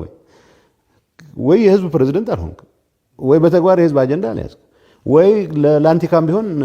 ወንበሩ ላይ አልተቀመጥክ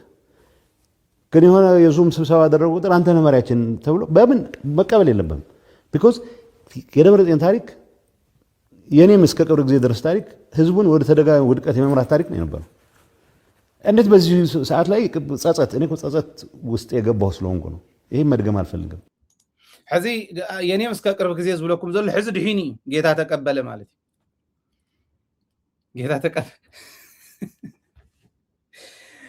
ተቀቢልሎ ማለት ሕዚ ንኣብይ ኣሕመድ ምስከደ የኔም እስከ ቅርብ ጊዜ የነበረ ታሪኬ ህዝቢ ወደ አደጋ ማስገባት ነው ሕዚ በቃ ሕዚ ድሒኑሎ ማለት ንኣብይ ኣሕመድ ስለ ዝኸደ ህዝቢ ስለ ዝኸድዐ ይገርም እንደብረፅዮንስ አንተ ነህ ፕሬዚዳንታችን ይሉታል ዙም ሲከፈት ገለ ክግበር ከሎ ገለ ይዝብል ኣብ ዙም እውን ከምኡ ከም ዝብልዎ ይዛረብ የሚችለውን ሁሉ ትግራይ ውስጥ ሌላ ግጭት እንዳይፈጠር የሚችለውን ሁሉ አደርጋለሁ ሰራዊት መስሪቲ እዩ ግጭት ከይፍጠር ኣብ ትግራይ እንደውም ሃደሽደሽ ክነብሎ ኣለና ዝብላ ኣባላት ፓርቲ ሒዙ ኩናት ሕድሕድ ክልዓል እዩ ዝብላ ሰራዊት ዝመርሓ ሒዙ ይቆም ዝብል ዘሎ የምትናደድ በሰዓት አለ ፌደራል የሆነ ነገር ተንቀሳቅሶ ለምን ልክ ያስገባቸው ነው የምትለው ኖ ተመልከት ፌደራል አትዩ የሆነ ተንቀሳቅሶ ለምን ልክ ያስገባቸው የምትልበት ጊዜ አለ ይብለካ I have conversations with the prime minister አትቸኩሉ። ቢያንስ የትግራይ ሰው እንኳን ምርት ሳይሰበስብ ግጭት የሚባል ለምንድን ነው ለማንሳት ሰው የሚቸኩለው? ይላል ሊትራሊ የሌለ ልሰጠው አልችልም። ይኸውም አይትሸኩሉ ኢሉና በልዎም እንደእተው ኢልና እዮምስ አይትሸኩሉ ምህርቲ ይኣክብ ናይ ትግራይ ህዝቢ ኢሉና ፕራይም ሚኒስተር እዩ ዘሎ ጌታቸው ኩናት ከልዕል በልዎም ኣቲኻ ልክዕትዎም ገለ ኢልናዮስ ይኣክብ ህዝብስ ምህርቲ ይኣክብ ኢሉና እዩ ህዝቢ ትግራይ ክቅጥቀጥ ዝሰብኩ ምዃኖም ይነግረና ኣሎ ባዕሉ ጌታቸው። ህዝቢ ፍለጥ ተረዳእዮም ነዚኦም ተተረዲእኻዮም ጥራሕ ኢኻ ክትሳገር ትኽእል። ህዝቢ ትግራይ ከይንግራህ ኩሉ ግዜ ከምዚኦም ዝበሉ ግለሰባት ኣስተውዒልና ርኢናዮም ዋግኦም እንተዘይተዋሂቦም ኣብ ሕልና ህዝቢ እንተነኣሰ ክውሰን እንተዘይክኢሉ ከም ዝበለ ናብ ፀገም ዳኣተና ኢና እዚኣ ክንርዳእ እዩ ዝግባእ። እዚ ንረዳእዮ ብልክዑ እውን ንስፈሮ ባህሊ ደብረፅዮን ፕሬዚዳንትና ይብልዎ ኢሉ እዚ ቅኒ እዩ። ጌታቸው ፕሬዚዳንት እዩ ዝብል ሰብ የለን። ኣነ ባይዘወይ ጃምፕ ክገብራ እየ 2 ዓመት ካብ ሂወተይ ተቐኒስ እዩ 2 ዓመት ዘይፈለጥክዎ ፈተና ኮይኑና ሕማቅ እዚ ኩልና ዋጋ ከፊልና ኢና። ካብ ሕድሕድ ትግራዋይ 2 ዓመት ዝነጠቐ ሌባ እዩ። ሂወትና ምስ ቅልቅልቅልቅል ኣቢሉ ናብዚ ኩሉ ጉድ ዝእተወና እዩ። ዝፈሓቅ እንተዝኾን ታሪክ ትሪም ጌርካ ጌታቸው ዘይብላ ታሪክ ግጥም ኣቢልካ ጌታቸው ካብ ታሪክ ወፃእ ምግባር ፅቡቅ ነይሩ። አንፎርቹኔትሊ ግን 2 ዓመት ተሕሚስ ኮይኑ ከንቲባ መቐለ እውን ክኾን ዘይከኣለ ሕማቅ ናይ ሰነፋት ምልክት ዝኾነ ሰብ እዩ ጌታቸው ማለት። ከምዚ ዝበለ ሰብ እውን ንዳሕራይ ከይፍጠር ምህለል ዝግብኦ እዩ ህዝቢ ከስተውዕሎ ኣለዎ ጥራሕ ኣይኮነን። ምህለላ እውን ዘድሊ እንተኮይኑ ከም ጌታቸው ዝበለ ከይተምፃልና ፈጣሪ ተባሂሉ ምህለላ እውን ክግበር ኣሎ። ናይ ብሓቂ የዛርብ ኣሎ። ከም ዝበለ ሕማቅ የለን። 2 ዓመት ዓቅልና ፀቢውና ምስቅልቅል ኢላ ኣፕሳይድ ዳውን ዓደ ትፅፋዓሉ ግዜ ኮይና ሓሊፍና ትምሰል ተንጀጋኑ ገሊአን እንደም ተም ዝፀፍዕዎን ሽረስ ገሊአን ድሽቃ ተኮስ ዝነበረ ኣይነፍትሕሉ ተኣምራት ይበቃ ብሬን ሒዘን ንፀላኢ ደም ዘጉሳዓ ጀጋኑ ዝነበራ ተጋደልቲ እየን። ነዚ እንታይ ተረፈ ዘፅፋዕ እኮ እዩ ጌታቸው እኮ ዘይንቡር ዝኾነ ኩሉ ኣብ ትግራይ ንቡር ገይሩ ሲኢሉ ዝኸደ ኮይኑ ነዚ ከም ዝበለ ሰብ ከምፁ እታ ኩሉ ግዜ ኣብ መንጎ 2 ደሓን ዝኾኑ ዝግበር ጭቕጭቕ ኣብ ትግራይ ዘይኮነ ሰብ እንዳፈጠረ እዩ መፅኡ ኣብ ኩለን ትርእይዎን ዘሎ ጌታቸው እውን ዝፈጠሮ ከምኡ እዩ። ሕጂ እውን ከምኡ ከይትፈጥሩ ደሓን ዝኾነ ሰብ ይምርሓያ ዘውድብ ደሓን ዝኾነ ሰብ ይምርሓያ ተዓዲ ክትመሃሩሉ ኣለኩም እዩ። ጀጋኑ እውን ክፀርፉ ሞኪሮም ግንዛቤ ማለት ነው። ግን እነ ምግበ 90 ኪሎ ሜትር ላይ ቁጭ ብሎ እያዋጋ ሸሸ ተብሎ ያለን ሰራዊት ሙሉ ኃይል ረሽነዋል። ይሄ ነው እሱም ልንገረ እኔ አሁን ሳስብ ኢን ሃይንድ ሳይት አለ ብዙ የምታየው ነገር አለ። ለምሳሌ አንዳንዴ የስልክ ውይይቶቻቸው በጣም የኮሙኒኬሽኖቻቸው መከላከያ ይሰማ ነበር። ታደሰ ያውቃል። እዚህ ከመጣም በኋላ መስማት ስንጀምር በጣም አስደንጋጭ ነው። አንዳንዱ እንደዚህ ብለህ ውጊያ ይመራሉ። ያ መግደል የተለመደ ነው። በቃ የሚገርም ነው። ሁሉም አይደለም የሚያደርጉት፣ ግን የሚያደርጉ በግልጽ መናቃቸው አሉ። አንዱ በቃ ሙሉ ኃይል ሸሻችሁ ተብሎ ምግበይ ሙሉ ኃይሊ ሃዲምኩም ኢሉ ቀቲሉ ረሽኑ ካብኡ 9 ኪሎ ሜትር ኮይኑ ይዘዋግእ ነይሩ ይብል ተዝገርም ጀነራላት ትግራይ ኩሎም 9 ኪሎ ሜትር ኮይኑ ዘዋግእ ሰብ ይነበረ ተዓብይ ሓቂ ከዓመይሱ ጌታቸው ምስ ምግበይ ኮይኑ ይፈልጥ ምስ ወደ ሸብር እዩ ወደ ሸብር 9 ኪሎ ሜትር ኮይኑ ይዋግእ ይኮነን ዘሎ ወደ ሸብር እውን 9 ኪሎ ሜትር ኮይኑ ይዋግእ ተኸቢው እኮ መዓት ነይሩ ወርቀዲን በዓል ምግበይ መፅኡ ይወድሒኑ ካብቶም መፅኦም ዘድሓኑ ሓደ ምግበይ ካብ ምዕራብ በሪሩ ንወርቀዲኖ መፅኡ ዘድሓነ ምግበይ ሓደ ምግበይ ማለት እዩ ምስ ሰራዊቱ ወደ ሸብር ተኸቢው ታሪክካ ከምዚ ጌርካ ደይሽየጥ እዩ በዓልካ ታሪክካ ዳስተር ሒዝካ ትድምስስ ኢኻ ታሪኸይ ይኮነን ኢሉ ታሪክ ትግራይ ስለ ዝኾነ ታሪክ ትግራይ ከበላሹ ጀጋኑ ትግራይ ከፀልም ክምኩር ከሎ ነዚ ዘይከራኸር ፅባሕ ንጎ أبناء بعل مقبي جنرالنت زوج جنرالات كلونا نساتهم يمسوا حنقوها خم أخبار نايجيتها جو عينتهم داوق عليه نايتهم جانون كم يلوخ الصليب زنتهم كم أزوقلو زيهم بجانو صحيح يسول زخون أنت زي سهينا يوم هم التحساس واتات زيهم تزي تصحيهم صباح نقول خالي خوينا بقولهم ندقنا صباح نزمت الجنرال جقنا قيل له تعدي زقوريه جقنا قيل له زقوريه قومزيز ولا خنقر كله أو يس قال توهيدو نتن تبلعنا نتن تساتين طرح عند حسب كهزوخا جقنا قيل له تم تاريخ صراحتي تم تأمر صراحتي يترفد توكيسهم يترفد قتيمهم جنبار أتيهم جنبار كوينهم دمصهم تتسمعوا شمهم تتصوعوا نسألة تزرعلو أبصريهم زشونو جاغانو بناي جيتاچو أف تقح جيحو خزارب كله نزي زي الرم تقراوين تحليو نوع علي يصرف سل مقبي مالت مال نجيركمي نمقبي كد النقص سلازا حاسوب يكون أنا تمالو مسلكو سلاد ليلكم هنا يتعجاوي توقع عمو عجوت توقع عموس برين حيزون عجوت زوصي شفان دهبه نتوب توقع عجوت زوص سبي برين حيزو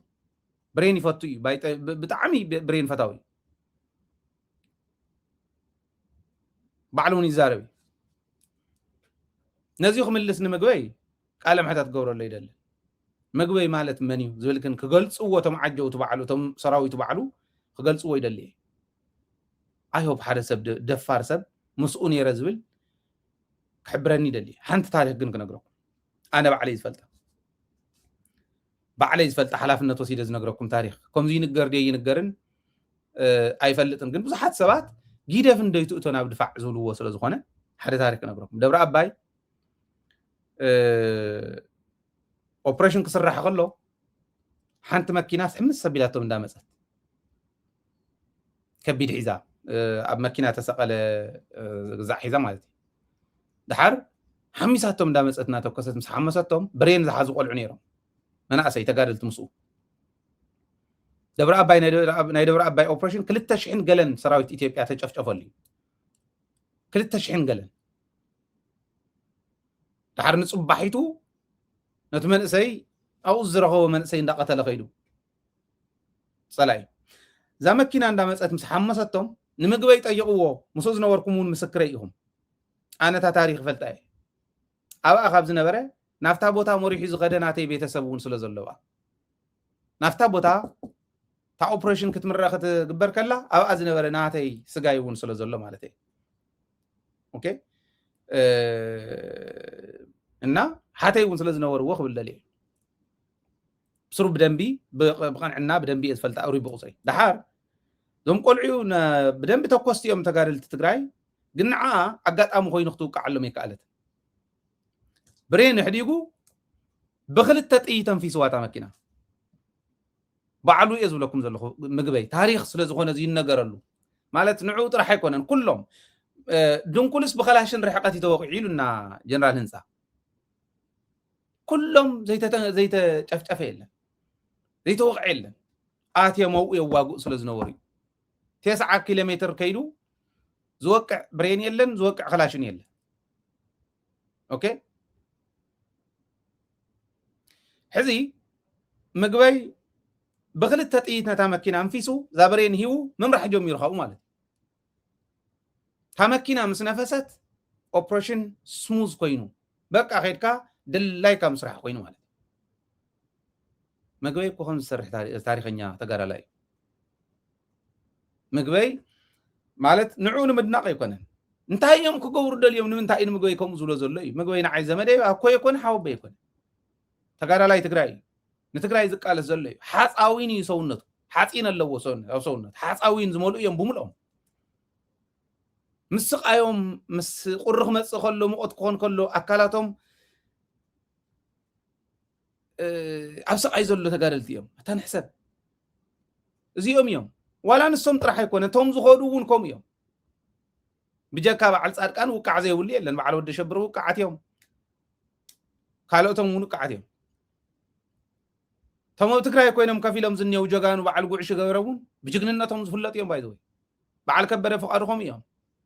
ምንም ጥርጥር የብሉም በዚ ዝሕመ ተጋዳላይ ትግራይ የለ ይትረፍ ደው ምግበይ የዝብል ዘሎ ንምንታይ ዳ ምግበይ ኢሎም ምግበይ መትከሉሎ ንምንታይ ጆን መዲድ ይብሉ ጆን መዲድ መትከሉሎ ንምንታይ ወድም በይተ ይብሉ ንምንታይ ማሾ ይብሉ ንምንታይ በዓል ድንኩል በዓል ህንፃ በዓል ካልኦቶም ንምንታይ ይልዓሉ በዓል ወርቂ ዓይኑ በዓል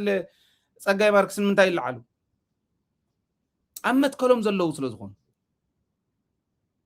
ተጋደልትና ኹም ስለዝኾኑ ንምንታይ በዓል ሙዘይ ይብሉ በዚዩ በአርም ሰብዓ እዚኦም ኣመትከሎም ዘለው ተጋደልቲ እዮም ተጋዳላይ ትግራይ ኣብ ቲዲኤፍ ዘሎ መራሕን ተመራሕን ኩሉ ኣመትከሉ ዘሎ ስለዝኾነ ንኩሉ ኣብ ቲዲኤፍ ዘሎ ንምፍራስ እንዲ ዝኽየድ ዘሎ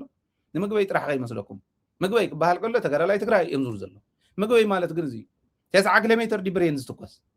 ብሬን ሒዙ ተኩሱስ መኪና እንፊሱ ቀጽል ዳይና በልሕዚ መሪሑ 2500 ከባቢ ሰራዊት ኢትዮጵያ ለሽ ዘበሉ ኦፕሬሽን ናይ ደብረ አባይ ኦፕሬሽን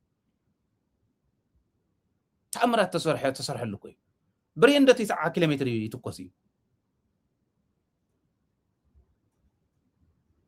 ተይዛረቡኩም ዘለው ይፈልጡ እሞ ምግበይስ ረሽንዎ ሚልስ ሓይል ሙሉእ ክርሽን ምግበይ ዲያቆን ኮይን ኮይ ተቃሊሱ ተናእሰ ግብረ ገብነት ተማሃረ ሰብ ማለት ታይ ማለት ይዝብል መንፈሳዊ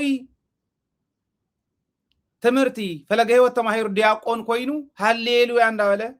ዝቅድስ ነበረ ዲያቆን ይነሩ ክጋደል ከሎ ትፈልጡ ዲኹም እዚ ተናእሰ ብግብረ ገብነት እውን ንጌታቸው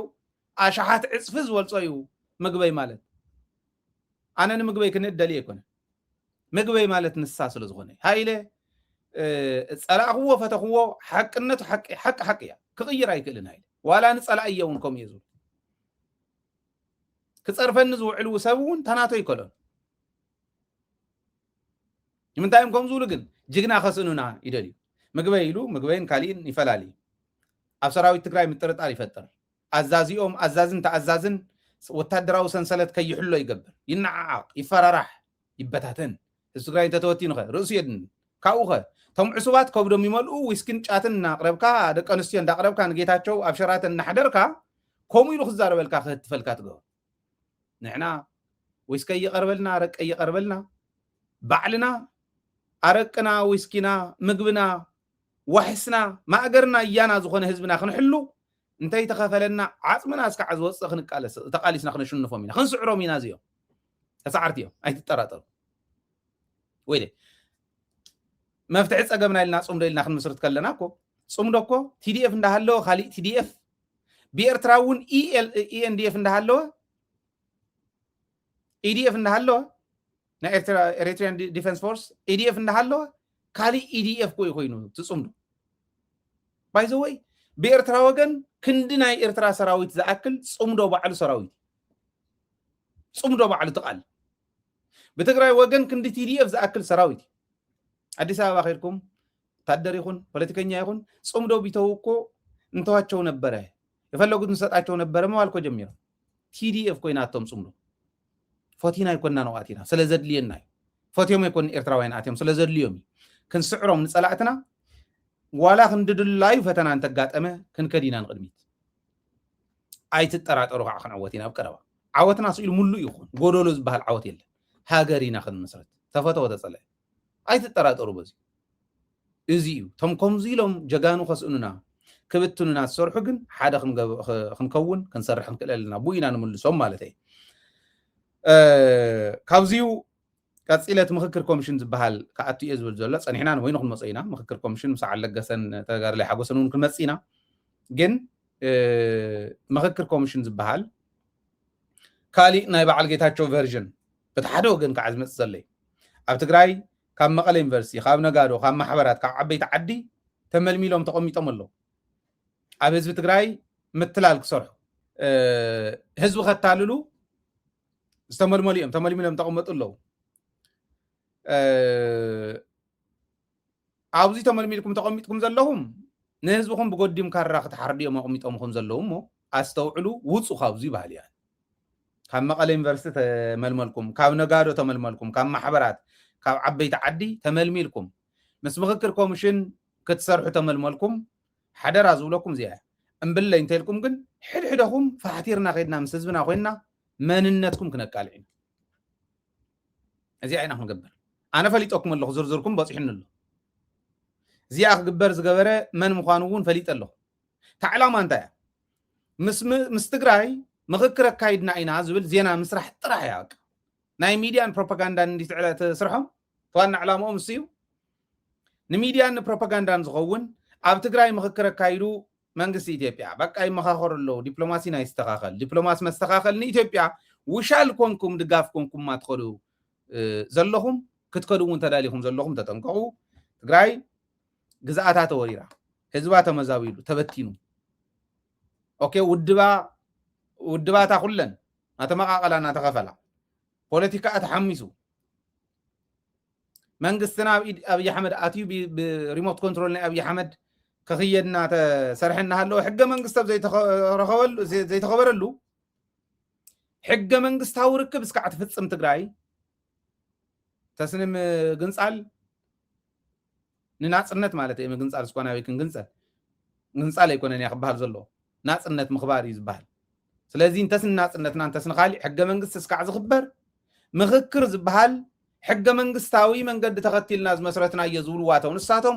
ሌጂትመሲ ኣይተሃብዎም ንሕና ዘየለናሉ ተመስረተ እዩ ኣብኡ ባዕሎም ይከራበትሉ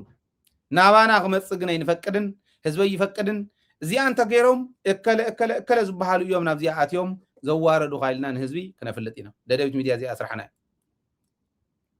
ተጠንቀቁ ምክክር ንሕና ክንመኻኸር እንተኮይና ብሄራዊ ረብሓና ከመይ ገርና ንፍለ ኢልኩም ምርሕዎ መራሕትና ብሄራዊ ረብሒ ይፍለ ህዝቢ ንገርዎ እዚ ምስ ፈለየ ኣብ ብሄራዊ ረብሓና ዋጋን ዕዳጋን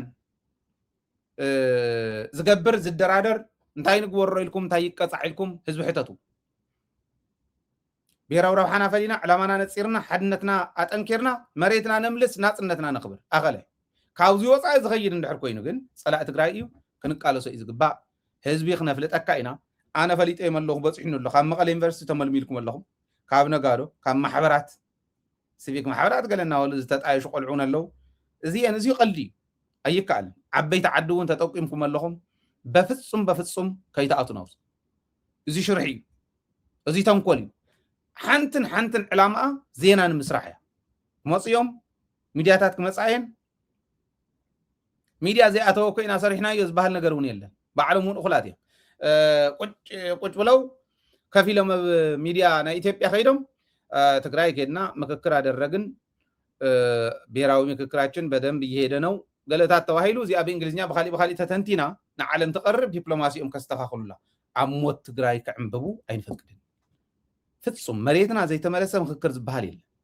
ፕሪቶሪያ እዩ ዘራኽበና ፕሪቶሪያ ክነኽብር ኢና እንታይ ኢሎም የኽብሩ እምብለይ እንተተባሂሉ ግን ታኢት መልሱ ክንሪኦ ኢና ኣብ ቀረባ ኢለኩም እያ ዓንተ ወይ ካብዚያ ወፃኢ ትግራይ ክተብልዑ እንደገና እትኸዱ ኣበል ክትበልዑ ማለት እዩ ብኣበል ህዝብኩም ክትሸጡ እትኸዱ ኣይትጠራጠሩ እከለኢልና እስካዕ ታሪኽኩም ብሙሉእ ፃሕቲርና ክንናገር ኢና ንህዝቢ ክነብፅሕ ኢና ተጠንቀቁ ኢለ ኣለኹ ኣነ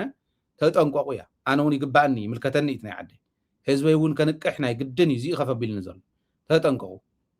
ከይንጋገ መጀመርያ ከይንጋገ ኩልና ንተሓባበር እዚ ነስተውዕሎ መሬትና ይመለስ ግዛኣትና ይመለስ ሕገ መንግስታዊ ብዝኾነ መንገዲ ክንከዲና እንታይ ኢሎም ሕገ መንግስታዊ ብዝኾነ መንገዲ መሰልና ክነኽብር ኢና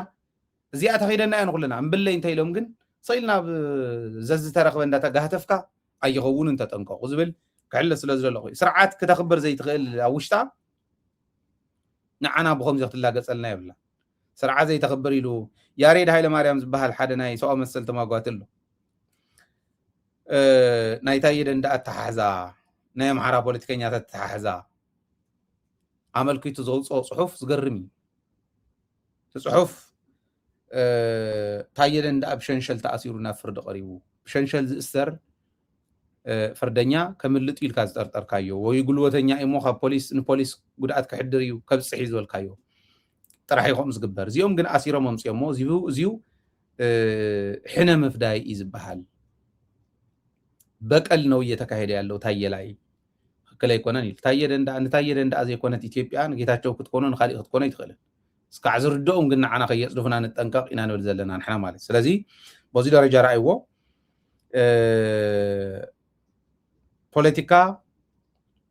ፖለቲካዊ በቀል ኢልዎ ንሱ ፖለቲካዊ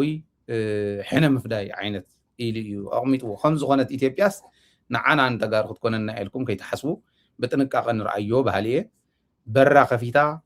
ንኩሉ ድሕንነታ ተኸፊቱ ወታደራዊ ኩነታት ወዲቑ ሃገራዊ ሓድነታ ተበጣጢሱ ብሄራዊ ሓድነት ዝበሃል ሶሻል ፋብሪክ ናይ ኢትዮጵያ ማሕበራዊ ረኽቢ ተበጣጢሱ ነንባዕሉ ዝባላዕ ኣብ ኩሉ ከባቢ ኢትዮጵያ ሓዊ ዝባርዓሉ ሓዊ ዝነደሉ ኢትዮጵያ ዘላ ኢትዮጵያ ናይ ውሽጢ ድሕንነታ ኣረጋጊፃ ናይ ውሽጢ ሓድነታ ኣረጋጊፃ ድሕንነታ ኣኽቢራ ሰላም ኣኽቢራ ልምዓታ ተኸይድ ዝነበረት ዓዲ እያ ሕዚ ኣምሓራ ክልል እውን ወፂኻ ዘይእተወሉ ኦሮሚያ ከምኡ ትግራይ ከምኡ ካሊእ ከምኡ ኮይና ኣላ ትግራይ በዚ ብኤርትራ ወገን ዝመፅእ ዝነበረ ተቃዋሚ ዋላ ክንዲ ፅፍሪ ተኣክል ዘይቁንጥረላ ዋላ ሻዕብያ እውን ባዕሉ ክንዲ ፅፍሪ ተኣክል ዘይነኽኣ ዝነበረት ብካሊእ እውን እስካዕ የመን ከይዶም ፀላእቲ ዝሕዙ ዝነበሩ ጀጋኑ ዝነበርዋ ዓዲ እታ ኢትዮጵያ ሕዚ ኢትዮጵያ ምንታይ ኣላ ንሪኣ ኣለና ስለዚ ምሕደር ኣድኹም ሰራዊታ ውዱቕ ድሕነታ ቁሉዕ ዝኾነት ኢትዮጵያ ብሸተኽ በተኽ በቶም ሕዚ ዝብሎም ዘለኹ ናይ ምክክር ዶ ናይ ካልእ ኢላ ኣታሊላ ንትግራይ ክትበልዕ እትመፀሉ እዋን ኣስተውዒልና ኸድና ኣስተውዒልና መኪትና ህዝብና ክነድሕን ናይ ኩልና ሓላፍነት እዩ ናይ ኩልና ሓላፍነት እዩ ለዚ በዚ ደረጃ እንተተረዲእናዮ ወል ዓድና ህዝብና ክነሳግር ኢና በዚ ደረጃ እንተዘይተረዲእናያ ግን በብመዓልቱ ናውደቕና ኢና ክንከ ናይ ትግራይ ፀገም መፍትሑ ከቢድ ስለ ዝኾነ ይኮነን ምግቡ ሕሰናና ንምርግጋፅ ይኸብደና ሰላምና ንምኽባር ይኸብደና ዓድና ምስራት ይኸብደና ዲፕሎማቲክ ረኽቢ ንምግባር ይኸብደና ኣዊና ዘሎ ሕዚ ዘይኸብደና ምዃኑ ምርዳእ እዩ ኣነ ተረዲእኒ ኣሎ ኣይኸብደናን ኣብ ልዕሊ ማይ ኮይንና ማይ ክንፀምእ ኣይግባእን ኣብ ልዕሊ ወርቂ ኮይንና ክንስደድ ኣይግባእን ኣብ ልዕሊ ምህርቲ ኮይንና ኣብ ልዕሊ እኽሊ ኮይንና ክንጠመ ኣይግባእን እዚኣ ተረዲኡ ዝሰርሕ መሪሕነት ኢና ሲእና ዘለና እዚኣ ንክትኮን ንፃዕር ኩለና እዚኣ ክትኮን እንተኽኢላ ከዓ ትግራይና ብርግፀኝነት ናይ ሓፂር መንገዲ ይኸውን ከም ናይ ሶማሊላንድ 30 ዓመት ይኾን ናፅነት ተናእሰ መጀመርያ ክትቅበለና ትኽእል ኤርትራ ትበሃል ሃገር ኣላ ተናእሰ ካልኦት እስራኤል እውን ትሕዝ ትገብሮ ዘላ ኣብ ትግራይ እውን ክትገብሮ ይከኣል እዩ ለዚ ናብ ልብኹም ተመለሱ ኣንቱም መብዕብዳን ዘለኹም እዚ እንተጌርና ጥራሕ ስለ ዝኾነ ክንሳገር ንኽእል ዝብል ካቕምጡ እሞ ክዛዝም የበዝ እዩ ከምቲ ዝበልክዎ ስቱድዮና ተሰሪቑ ኣሎ እንተኾነ ፖሊስ ትግራይ ምስ ህዝቡ ኮይኑ ምስ ህዝብና ኮይኑ እዚአን ሒዙ ከም ዝወሰዱ እውን ናብ ሕጊ ያቕርበልና እዚዩ ዓብዪ ዓወት ይኾን ግዜያዊ ምሕዳር ትግራይ እዩ ተዘይኮይኑ ግን ስቱድዮ ጠጠው ክብል ስለ ዘይብሉ ህዝቢ ፃውዒት ክነቕርብ ኢና ምንም ጥርጥር የብሉ ቅድሚ ኩሉ ግን ንተሓባበር ህዝቢ መላእ ህዝቢ ትግራይ ኣብዛ ኣተወ ኣትዩ ነዞም ከም ዝገበሩ ክሕዞም ኣለዎ ኢለ ዝኣምን ብህዝበይ ይተኣማመነ እምነት ህዝበይ ልዑል እዩ ማንም ስለ ዝተዛረበ ማንም ስለ ዝለፍለፈን ድሕሪት ተመሊሰ ይፈልጥን ኣይምለስን እውን በይነይ ተዝተርፍ እውን ንህዝቢ የዋፅኦ ኢለ ዝኣመን ኩሉ ክገብር ንድሕሪት ዘይብል ሰብ እየ ተፈጥሮ ይኮም እዩ ወለደይኮም ገይሮም የምዕብዮምኒ ስለ ህዝብኻ ዋጋ ክትከፍል ብምሉእ ልቦና ኦኬ ብምሉእ ልቢ ብምሉእ ሕልና ክትቅበለለካ ተባሂለ ዝዓወኹ እየ እዚ እንድሕሪት ኣይብል ቃልሰይ እንድሕሪት ኣይብል እዚኣ ምዃነ ኣሚኑ ህዝቢ ግን ተንሕዚ ተኸሲተን እኒዋ ንዓይ ኣይኮነን ኣብ ሃይለ ዝኾነ ከይመስለኩም ኣብ ልዕሊ ህዝቢ ትግራይ ዝተፈፀመ እዩ ምክንያቱ ሚድያ ህዝቢ ትግራይ ምዃና ህዝቢ ትግራይ ምስክረ እዩ ለዚ እዚኣ ሓቢርና ተሓባቢርና ንብረት ክነምለስ በዚ ኣጋጣሚ ፃውዒተይ ከቕርብ እግረ መንገድኩም ደደቢት ንሓገዝኩም ክኸውን ክኽእል ኣለዎ ፃኒሒትኩም እዚኣ ናይ ዓዲ ኣካውንትና እያ ሓግዙና ስቱድዮና ክነደላደል ኢና ኣጆኹም ከዓ ከምዚ ዝበለ ነገር የጋጥመ ኣብስ ኤንድ ዳውንስ ኣለዉ እዮም ኣብ ዓለም ኣብ ሂወትኩም እዩ ስኢሉ ስሙዝ ዝኾነ ሂወት የለን ልሙፅ ዝኾነ ሂወት የለን ፈተናታት ኣለዉ እዮም ተፈቲና ኢና ኔና ፈተናታትና ሓለፍና ኢና መፂና يقع خافتنا هيوت فتنا زقل ليو شجر يلن مسزبنا خوينا كنحزوم سزبنا خوينا خنا الدلادل نخلو نجار سلزخانة نابزي أخت حجزنا ددبيت نحجزكم كزلكو عد زلهم زي أنا وجاجن بانك أكاونتنا يا زي أنا أستراليا أكاونتنا يا أب تحتي جوفن من لكم باي بال لكم أو زي عاب هي أيدن زيلن النيولكم أو يوتيوب channel ناون join مقباري كالي أبال مخاني كاليو ددبيت بوزين نحجزكم كزلكو بدي قات أمي كزوع فتو فتصم قلنا دحريت كم زين ولك تأمام من لكم زجدة عرينا عند بلحنا نتنكرنا خن كيرن بر فتنا زي يودو أننا مخنا دقاقي منابز حلفة شو حتى عمد مسكرنا لذي ددبيت أب هزبا زيت الدرادر بهزبا زيت الدرادر سلزخونة هزباون بددبيت زي الدرادر مخانو سلت تأمن ددبيت نحجزكم ندقفكم نفالتكم زلو قبل زيله خفليكم سلام ساهم سلام العوات المسجدنا هزبنا أخوان تمني تأيو كرايت عوات